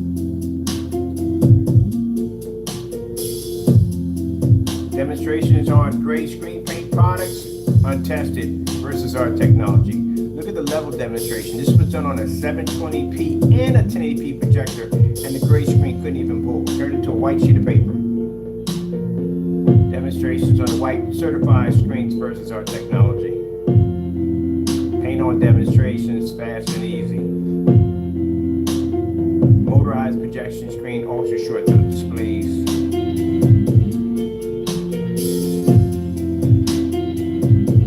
Slideshows. This is for the Eclipse, which will be going in here next. All for the Eclipse.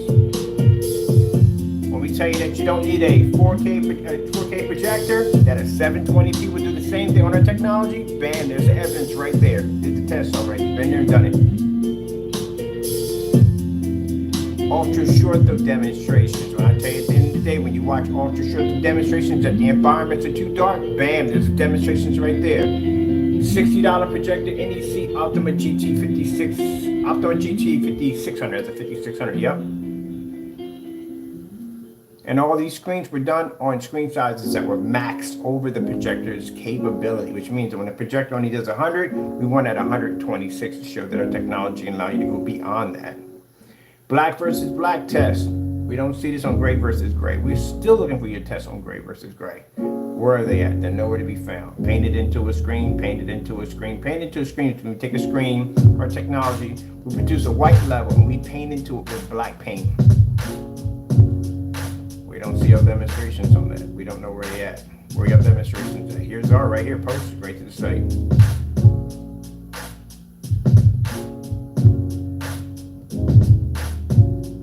Fast and easy. How fast does it take me to paint a screen in? Big screen, big screen. Told you a couple of these bad boys. Got one right here, one right there. This right here painted directly to the wall. A $7 bed sheet. It turned a $7 bed sheet into a high performance projection screen. Now we see people painting in bed sheets. Well, we're the ones who started that. Oh, I had to put the styrofoam up.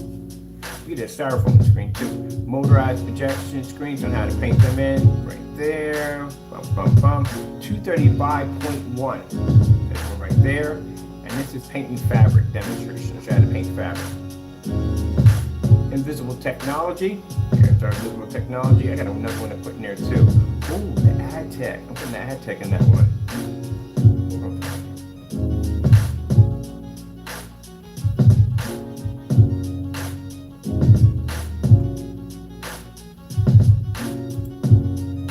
Yes, I like Hall and Oaks.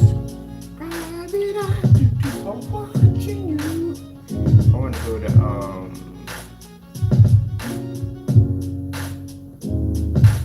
let me get over there. Nah, wait.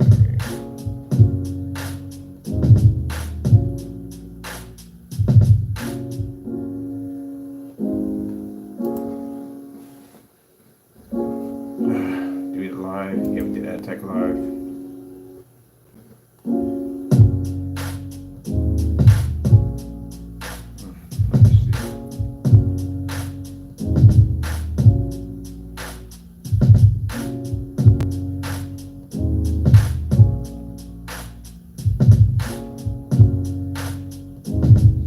The reason why you don't hear us speak of him, oh, these are all lawyers got these bad boys right here. This one's going to court pretty soon. Or actually not going to court yet. Basically, he's going to be arraigned to go to court pretty soon. We're setting up ready to file a lawsuit against him. But the reason why you don't hear us talk about the other one, there's nothing more to talk about. Case has been filed. Court date's going to be coming up pretty soon. I have a date for a court date. We'll be in court, and that's going to be taken care of. This one's next. This is the next one we're doing.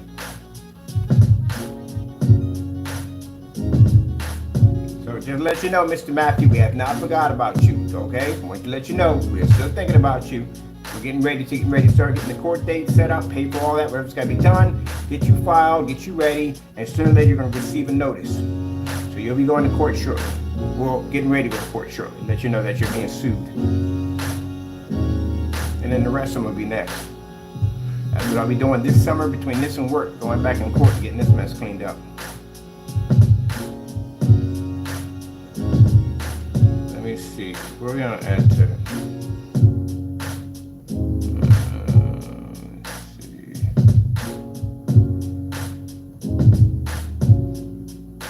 I think people have been deleting videos, that's what I'm finding out. Yeah, well, that's a good thing for you. I have to drag you into court. Let's see what we got going on here. Where's my ad tech at?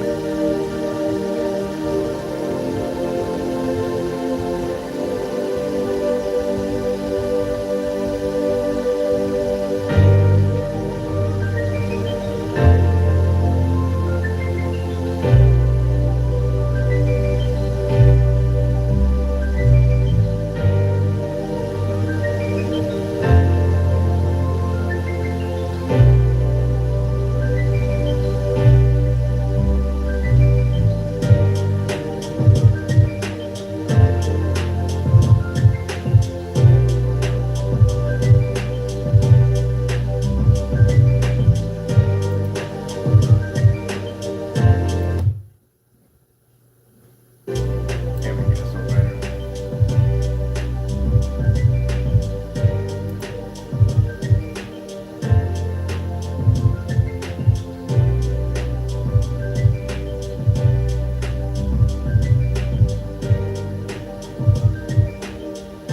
So with this one, with this fellow Fernando, after we get done taking him to court, we got it. There's another lawsuit. There's actually 4 lawsuits being filed against him. He's got a couple more to go. That's the first one that's going. We gotta get another one to go. There's one for basically, like I said, small claims court, $10,000 for the batch number violation. There's another one coming up, civil court. That's the one where basically doing the fake reviews against their products and saying that our products are nothing but black paint. Yeah, that's another lawsuit right there. He's got quite a few of them. And that's the first one. Oh, and copyright claims for Black Series Edition. We just got that one. He slandered that one too, and he's got to go to court for that one too. There's quite a few of them. So we're being advised that once we go to the small claims court for that one, the first one, then we go back in, we're going to be filing another one. That one should go through quite fast, because we already have a record on. There's already a track record on them already. It's got to be done and over with. Panel demonstrations. Where's that check out?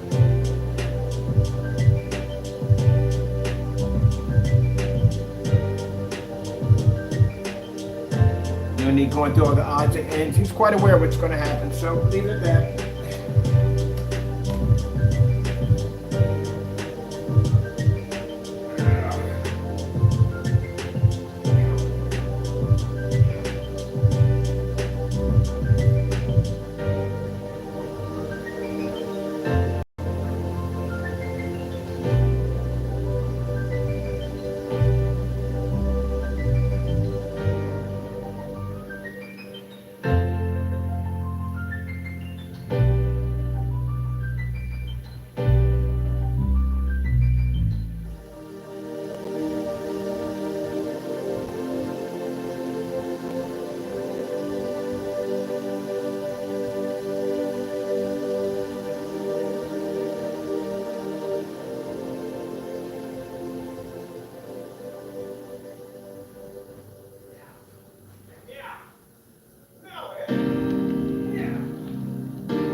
My way.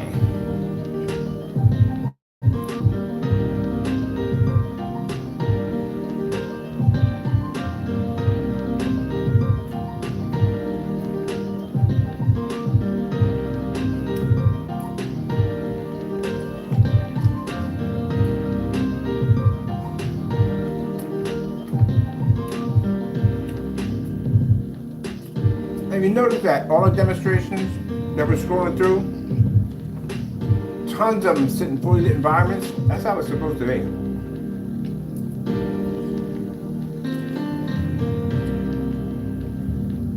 Watch nothing but demonstrations of people being in the dark all day.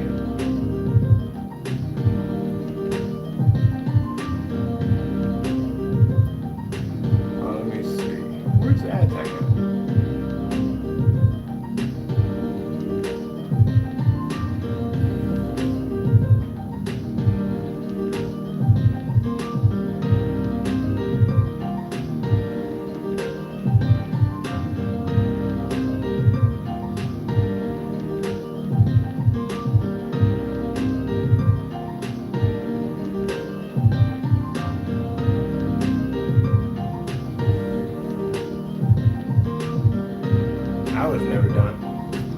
the microblend. Product for microblend, never done.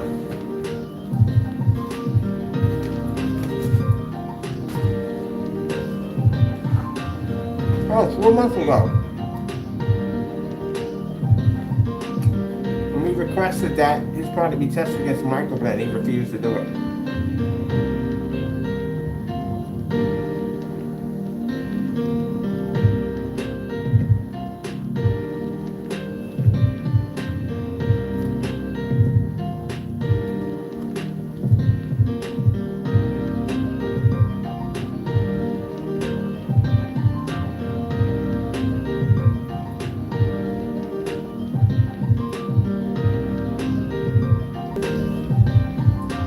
Requesting the 4th time we've requested him again to do the microblend slip silver, never done. Never done.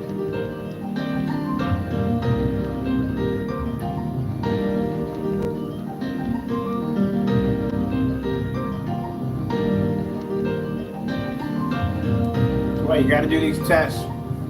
We've requested, Eric requested Crow right here.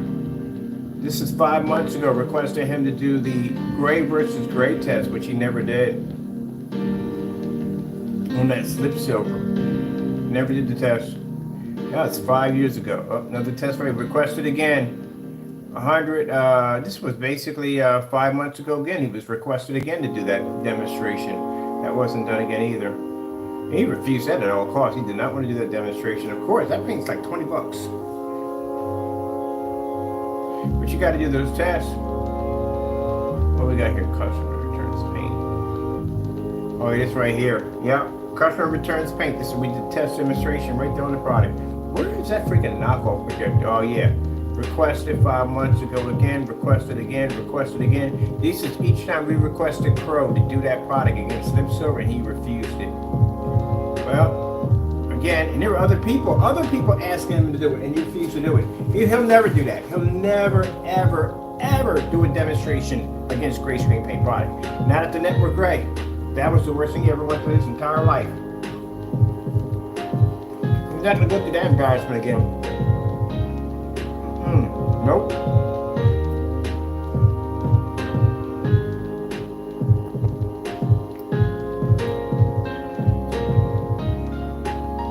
He's never going to do that again.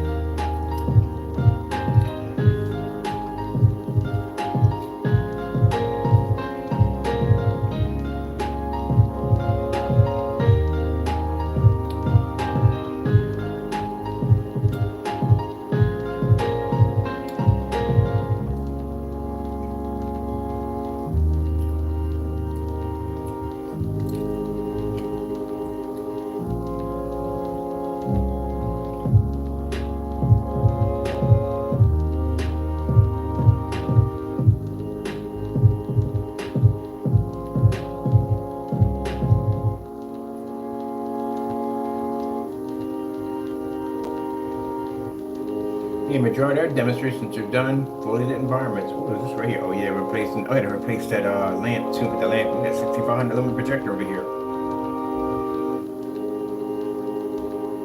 Oh, the knockoff projector.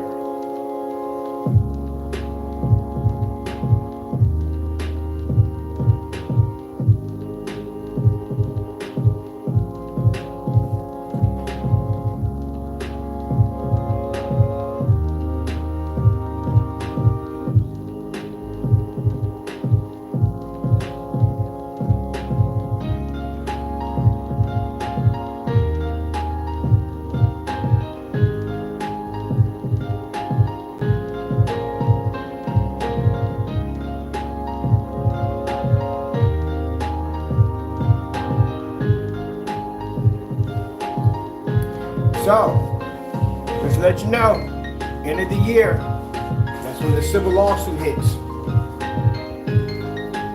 So all these demonstrations we have on our products, customer reviews on our products, on these right here, you got to prove in court that our product really comes up that dark. If not, that's $1 million to $1.5 million lawsuit. That's a big one. That's when we're bringing the lawyers in for that one, for the civil court. You can't prove it, he's in a lot of trouble.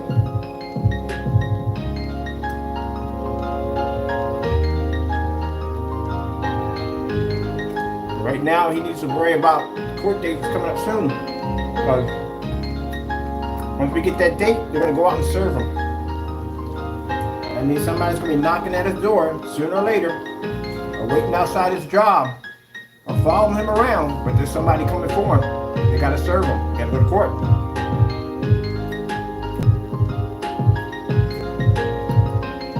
He needs to take this extremely seriously. If he ignores this, he automatically forfeits. That's $30,000. No, sorry, because it's willfully now. It's $150,000 per offense for each time he flashes the copyright without permission. So you need a permission for each time for whatever he's using it for. And he didn't get permission, so that's $150,000 per each one. That's a lot of money. He's going to have to pay up times 15. That is a lot of money. So and he has to understand this is a real thing. It's already been filed, which means there's enough evidence there to prosecute and take it to court. That's why we got the filing date. Now, what's going to happen next is when the court date pops up. When the court date pops up, I'll get that information telling us when we got to go to court, and someone will come up to his house to serve him because he's being served, he's being sued. Two ways they're going to go about it. They're not going to email you. That's not going to happen. They're going to send it by certified letter. They ship it to your address, it's probably by certified letter.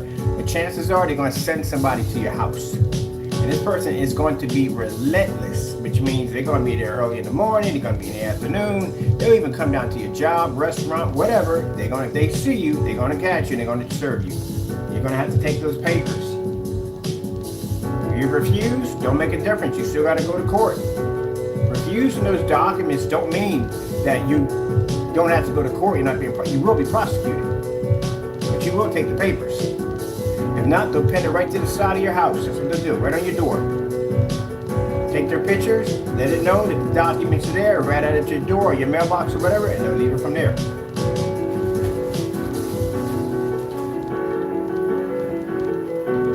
Now, you're going to lose anyway in court. You don't have my permission to use my stuff.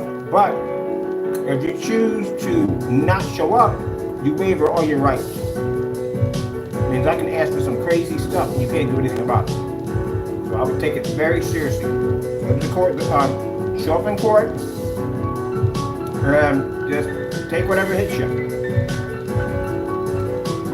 Then I'll see you again 3 more times. Then we're done with you.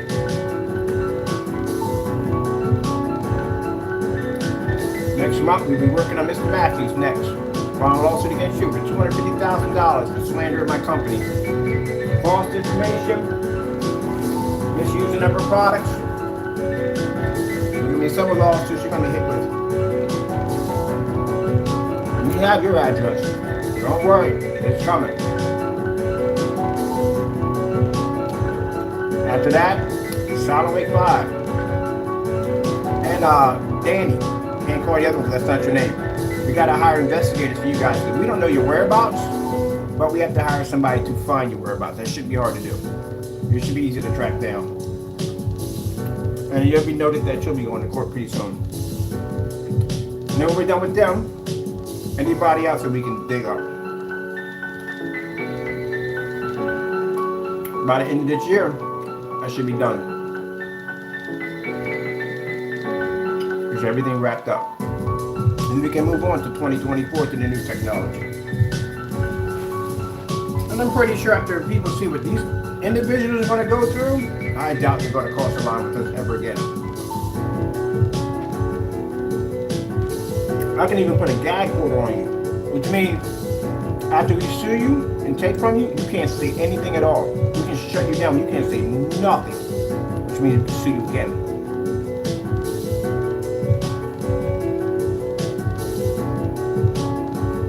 Plenty of time to back up. This was in a lot of trouble. Mind you, he got an order from an attorney from us telling him to back the freak down, and he refused to.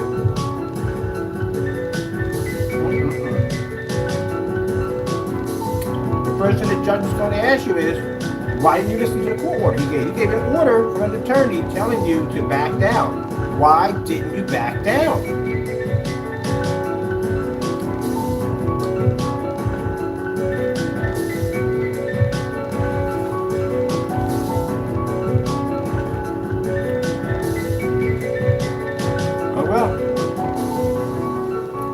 said, don't email me. And don't tell me at the end of the day. I don't care. You got to tell it to the judge. That is not my concern at the end of the day. You came up with some bogus nonsense, try to claim that our copyright. Matter of fact, we never got contacted by the lawyer. Of course, he never contacted the lawyer. No lawyer in their right mind is going to basically take them seriously at the end of the day. They can show the copyrights are legit. But if you try to come up with some bogus make-believe nonsense about, oh, your copyrights aren't real, they belong to somebody else, then you just mentioned that the United States government made a serious mistake by giving us copyrights and registration number on something that wasn't ours, that belonged to somebody else. Is that what you're stating? Because I would not dare bring that up in court. Because at the end of the day, telling these people are not like, put it this way, this particular unit is not like regular, it's court. But it's a court dealing with only that particular thing, which copyrights, trademarks, is all they deal with. So that you be going and saying that, they'd be like, wait, so you're trying to tell us that we made a mistake and we sent Mr. Bird the wrong copyrights and that's not really his copyright? Is that what you're saying? Don't do that. Just take the hit, that's all you gotta do.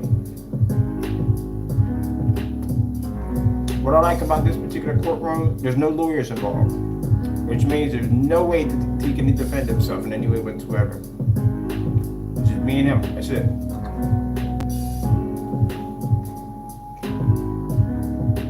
So no lawyer can help you there. And the reason why we leave in this civil lawsuit for last is because of all the other lawsuits we're going to be hitting you with. Every time we win one against you, by the time we hit the civil court, we can show the judge that there's a track record of you basically attacking our company with this nonsense. See, open and shut. Because now we got a track record on you. You gotta use strategy when you go to court. Alright, move on. Here you go. How much do we make?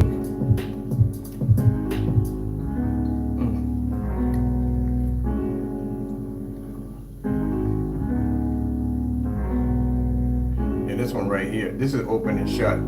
Literally, guy took his picture right next to the evidence. Talking about self-snitching on a whole nother level. Don't get any funnier than that one.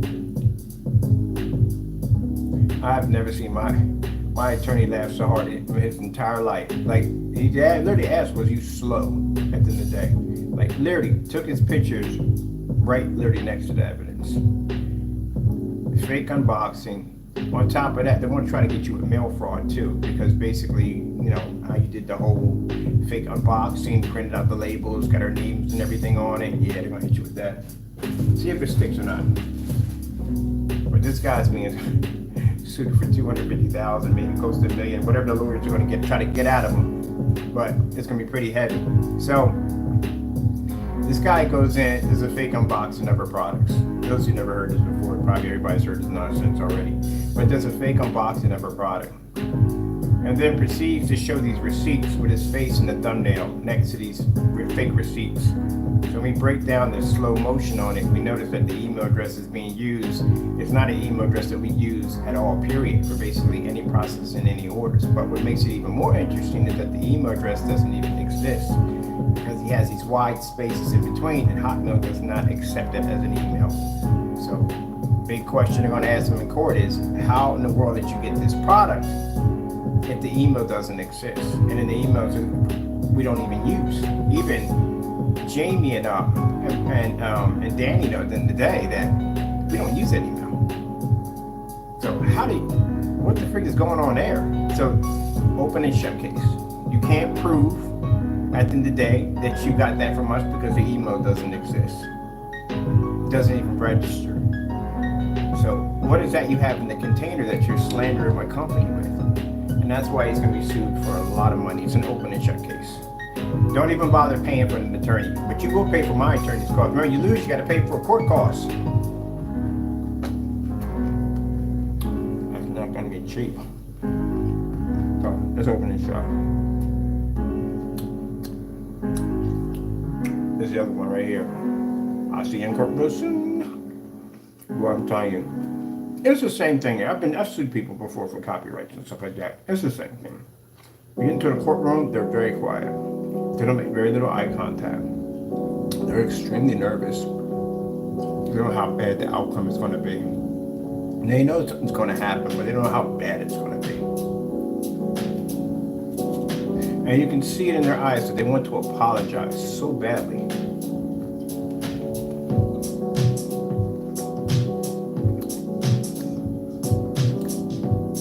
And then when they hand down the verdict on how much money they got to pay out, what's going to happen to them, you can just see it. The energy is drained from their body. They know they don't have the money. They don't have the capabilities of paying it, at the end of the day. And that confusion sets on what they're going to do now. That's not my problem. Because again, you have plenty of time to not do this. And it's worse because now we have the emails. The emails basically show all kinds of disturbing stuff that was in emails, and emails were traced back down. Majority of them were traced back down, which now there's criminal charges involved. There's hate crimes involved because of the racial slurs about some of his emails and death threats and stuff. So now he has to face criminal charges because they're going to ask about a follow through with criminal charges and request the judge yes.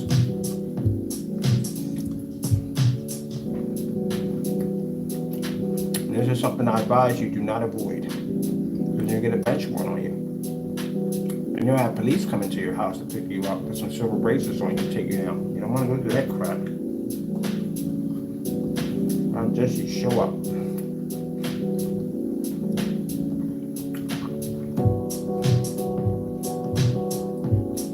Now, where's that at? There we go. There's the emails right there. Now, Silent Wait, what makes this case so funny is the fact that not only did we bust him with fake receipts, using our copyrights without our permission to make a fake receipt about our company, I also get into a lot of trouble for that, buddy. It's some serious fraud at the end of the day.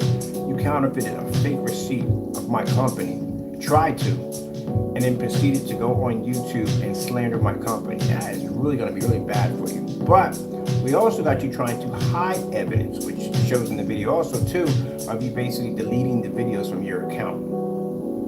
That's even worse, because then it shows that you were guilty. People only hide stuff when they're guilty.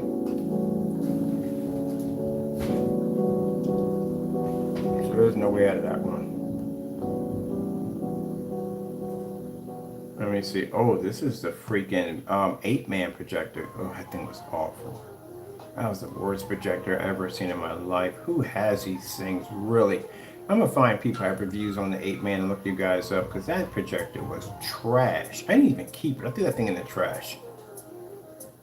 We're $35 of pure garbage. There's no way in the world that thing at $35 is going to have 4800 lumens and a 1480p. Nah, it's not going to work. Oh, we did some more demonstrations and don't we have to put all these up. The acoustic screens. Oh, we don't have the demonstrations on the acoustic screen. Man, this demo page is going to be freaking massive. I forgot about the acoustic screens. We got those to do. Dedicated theater room. I think we put those up right there. All right, we got to be in this section right here.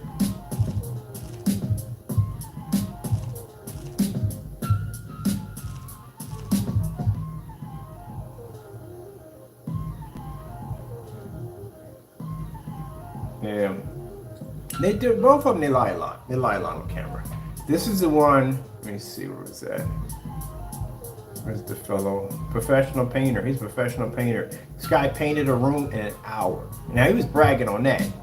He could paint a room in an hour. And yeah, that was pretty good. He painted that room in no time at all. But that was an hour just to paint one room. You're not painting 8 units or 7 units or 6 units. Not in no freaking 2 hours you're not doing that. That's not going to happen. That's clearly a lie. We got one here. Let's see, black paint, white paint. Oh, we did demonstrations on this one too. Did we just when we made the paint? Ah, yes, we got to expand. I forgot we got more of these black on black demonstrations. What's this for? Onyx versus black paint on fabric. God, where we at on the demo page? We gotta put in the weather for our weather condition. When we did, let's see, hold on, we gotta expand the page. Where we at? Here we go. We gotta expand our page. All right, we can come back to this one later. That's invisible. What's this one right here? All right, this is the demonstration for black technology versus gray screens. Okay, we're gonna do the expansion on that one. This is right here. This is the dedicated theater room demonstrations we did. What's this one right here? Oh, this is the wild, crazy stuff. So this is insane demonstrations. It's the sun killers going in here. We got 2 demonstrations on sun killer technology. This page is not even being used on here. What are we doing with this? All right, I'm doing another one.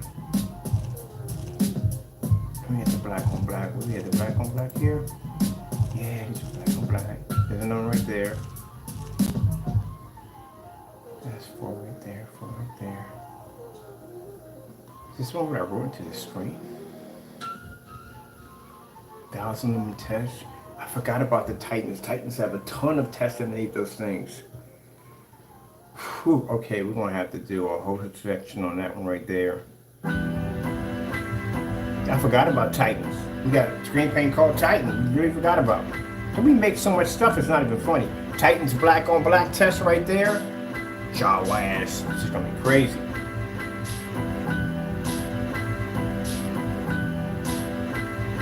Oh, dual screen setups. This will be the multiple screens in one room.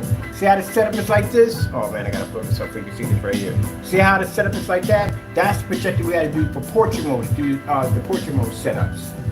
That was a nice setup in there too.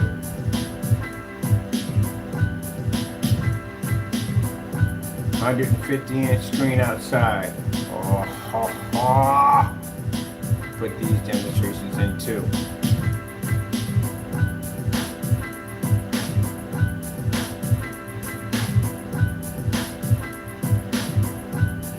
LT gunmetal. This is the light gunmetal we developed.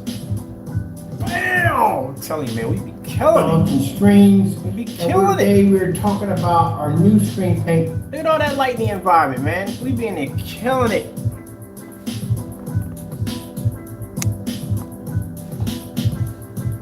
That's that light gunmetal. That stuff got that contrast shifting technology we embedded into it.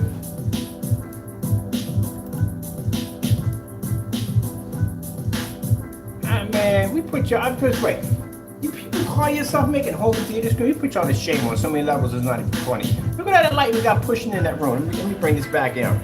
You see how much light we got in the room.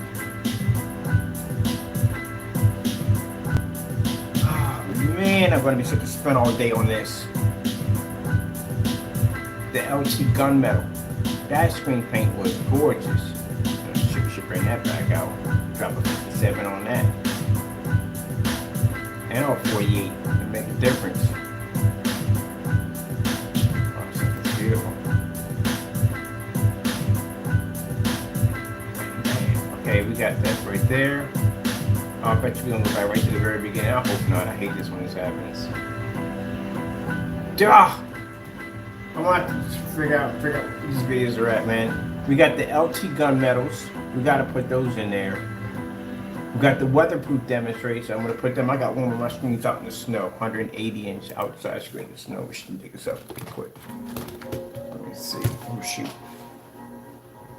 Let's see. 180-inch. We're the only ones that got one.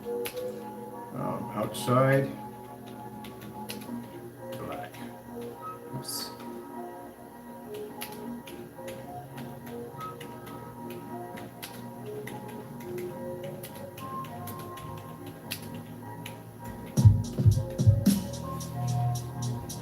Told you, we're the only ones that got it. 180-inch screen. These are all 180 inches on display. We got one out in the snow right there. One in the daytime.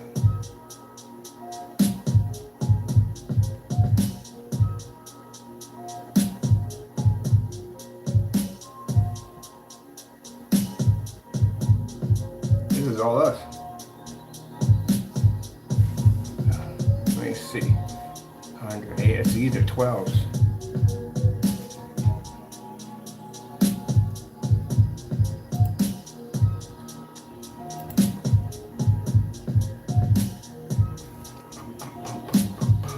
All right, I'm gonna do with the weather. I'm gonna do with the weather. I'm gonna put the snow out there. We can get to them quicker. The LT Gunmetal. I'm the only one that has that one, so I'll put that out there too. It's easier. I'm just gonna type them in, it's the easiest way to do it. So let's go over here. Let's see, I wanna go over here. Let's see this section right here. Let's see.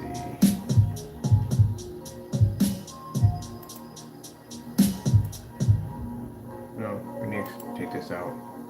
I'm gonna put in an image outside. Videos.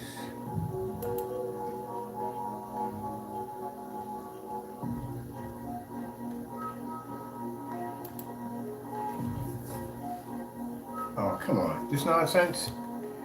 Oh, all right. Here, refresh it.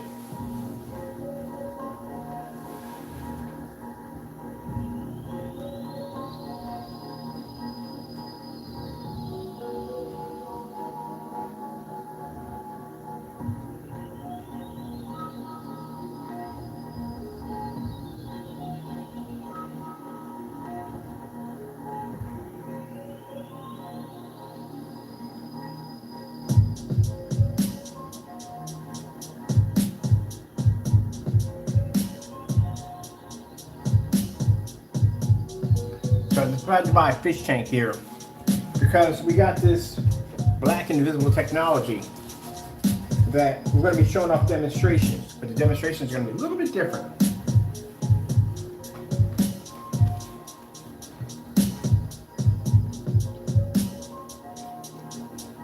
Let's see.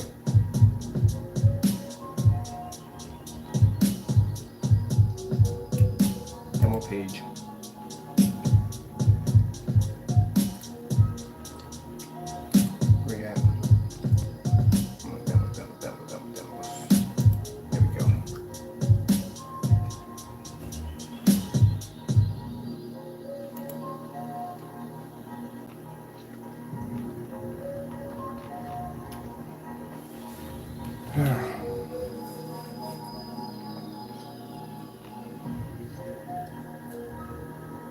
That's okay.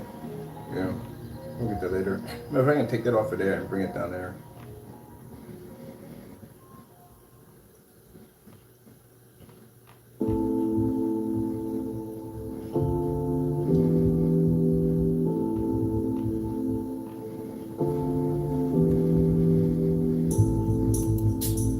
Always doing the kind of copies, okay.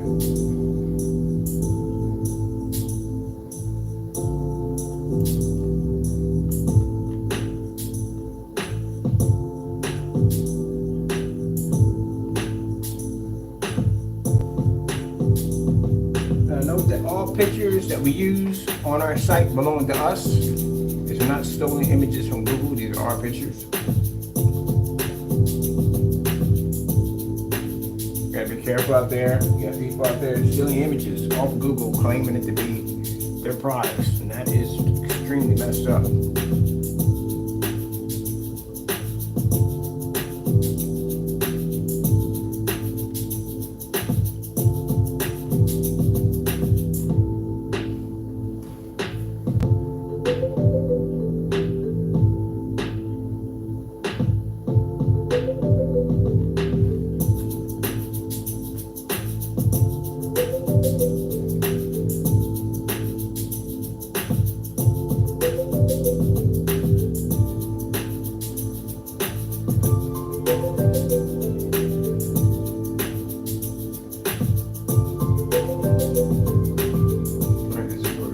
Be at where all the happiness broke loose.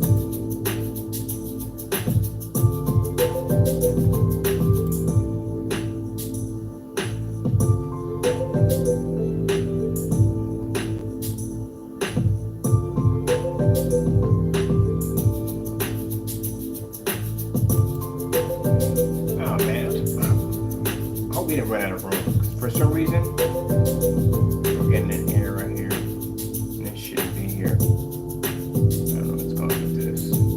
Alright. What how much memory we have on this thing?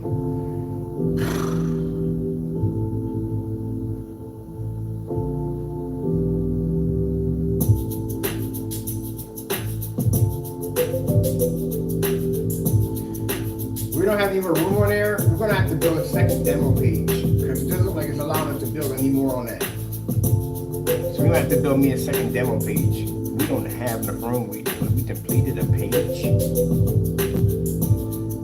Let me see something for a minute. We're gonna have any more room. Oh, that sucks.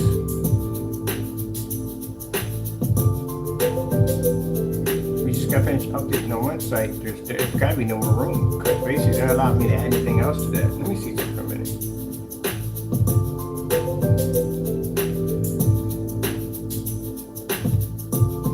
Let's see if we can add an extension to the page. See what happens there. Let's go to demo real quick.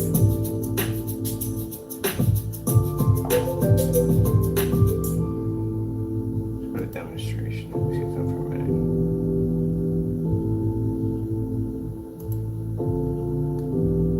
Let me see.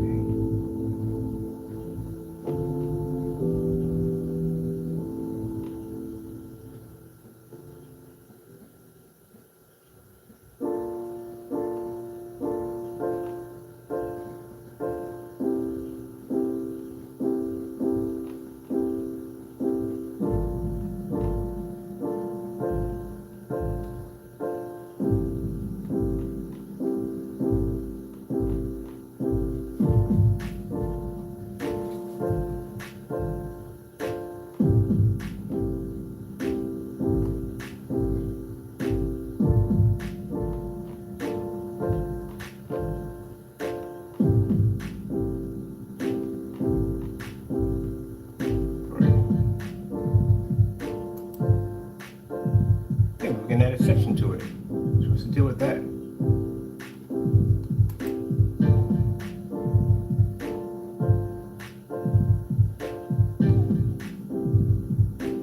Or can we?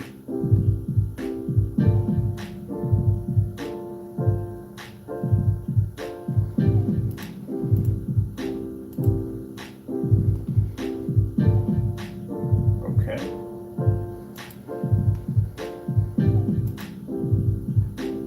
Quick add. I mean, we're gonna max that out.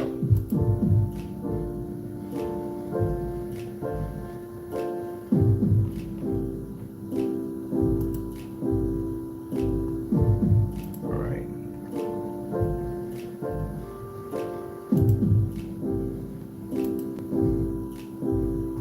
So let me see something for a minute. Because there could be something wrong with this right here altogether. Because we're allowed to expand the page.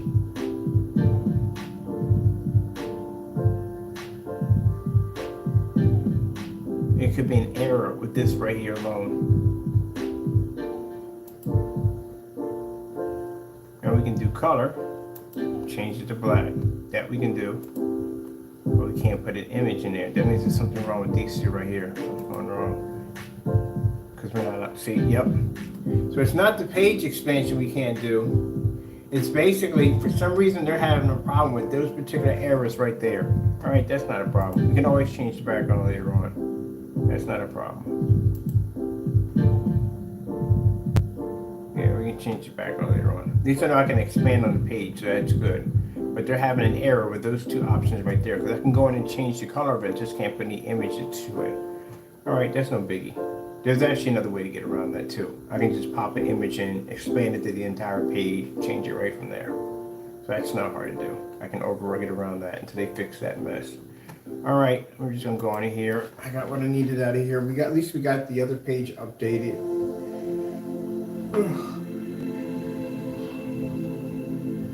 Today we're gonna go in, depending on when it gets here, and we're going to adjust the Vava and Wexmax paint, and that should basically allow it to be to not get that glare that was coming off the screen. We'll be able to adjust that, so that'll be gone today.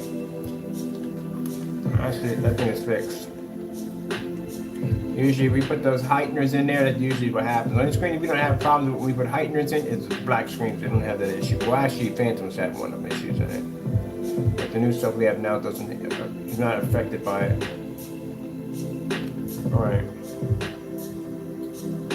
I'm gonna go over it and save in here.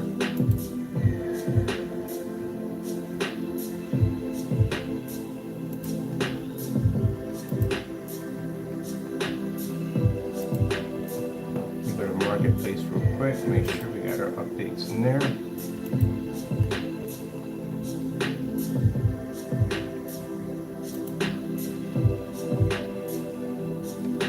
Alright, there's a new one, there's a new one.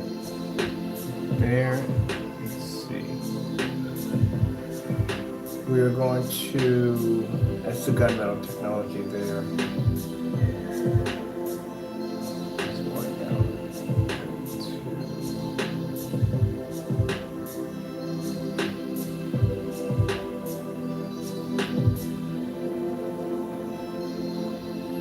We don't need this one right here, it's unnecessary.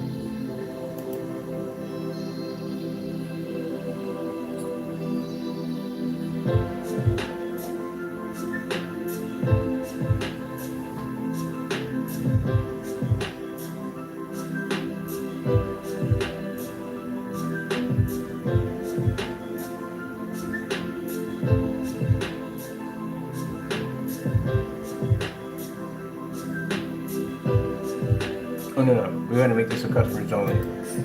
That's definitely gonna be a customers only. This won't be a customers only. All right, we'll keep the other one, but this one we need right here. This one we're gonna make this one customers only. I definitely want to keep that one.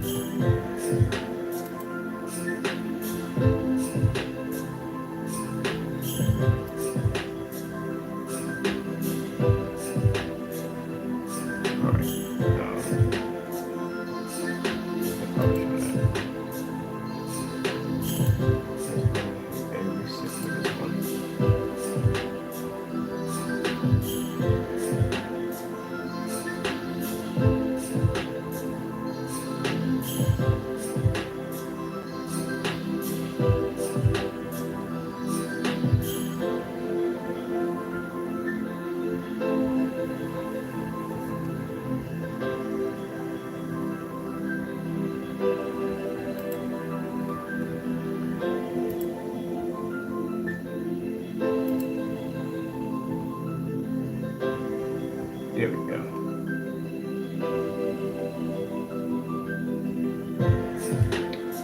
All right, so we get ready.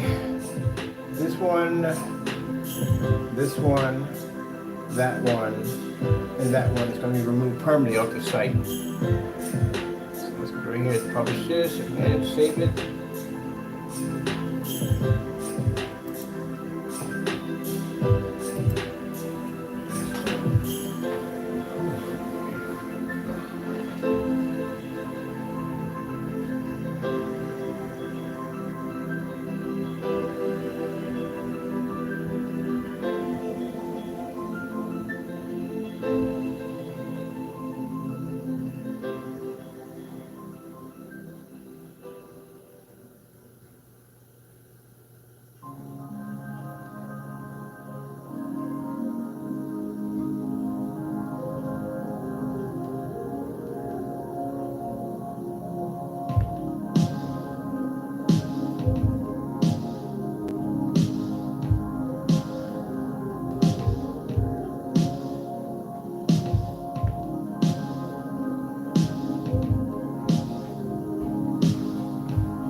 Now, as for the Vava and Wexmax screen paint, the only thing we have to change on that, contrast is good, not changing that.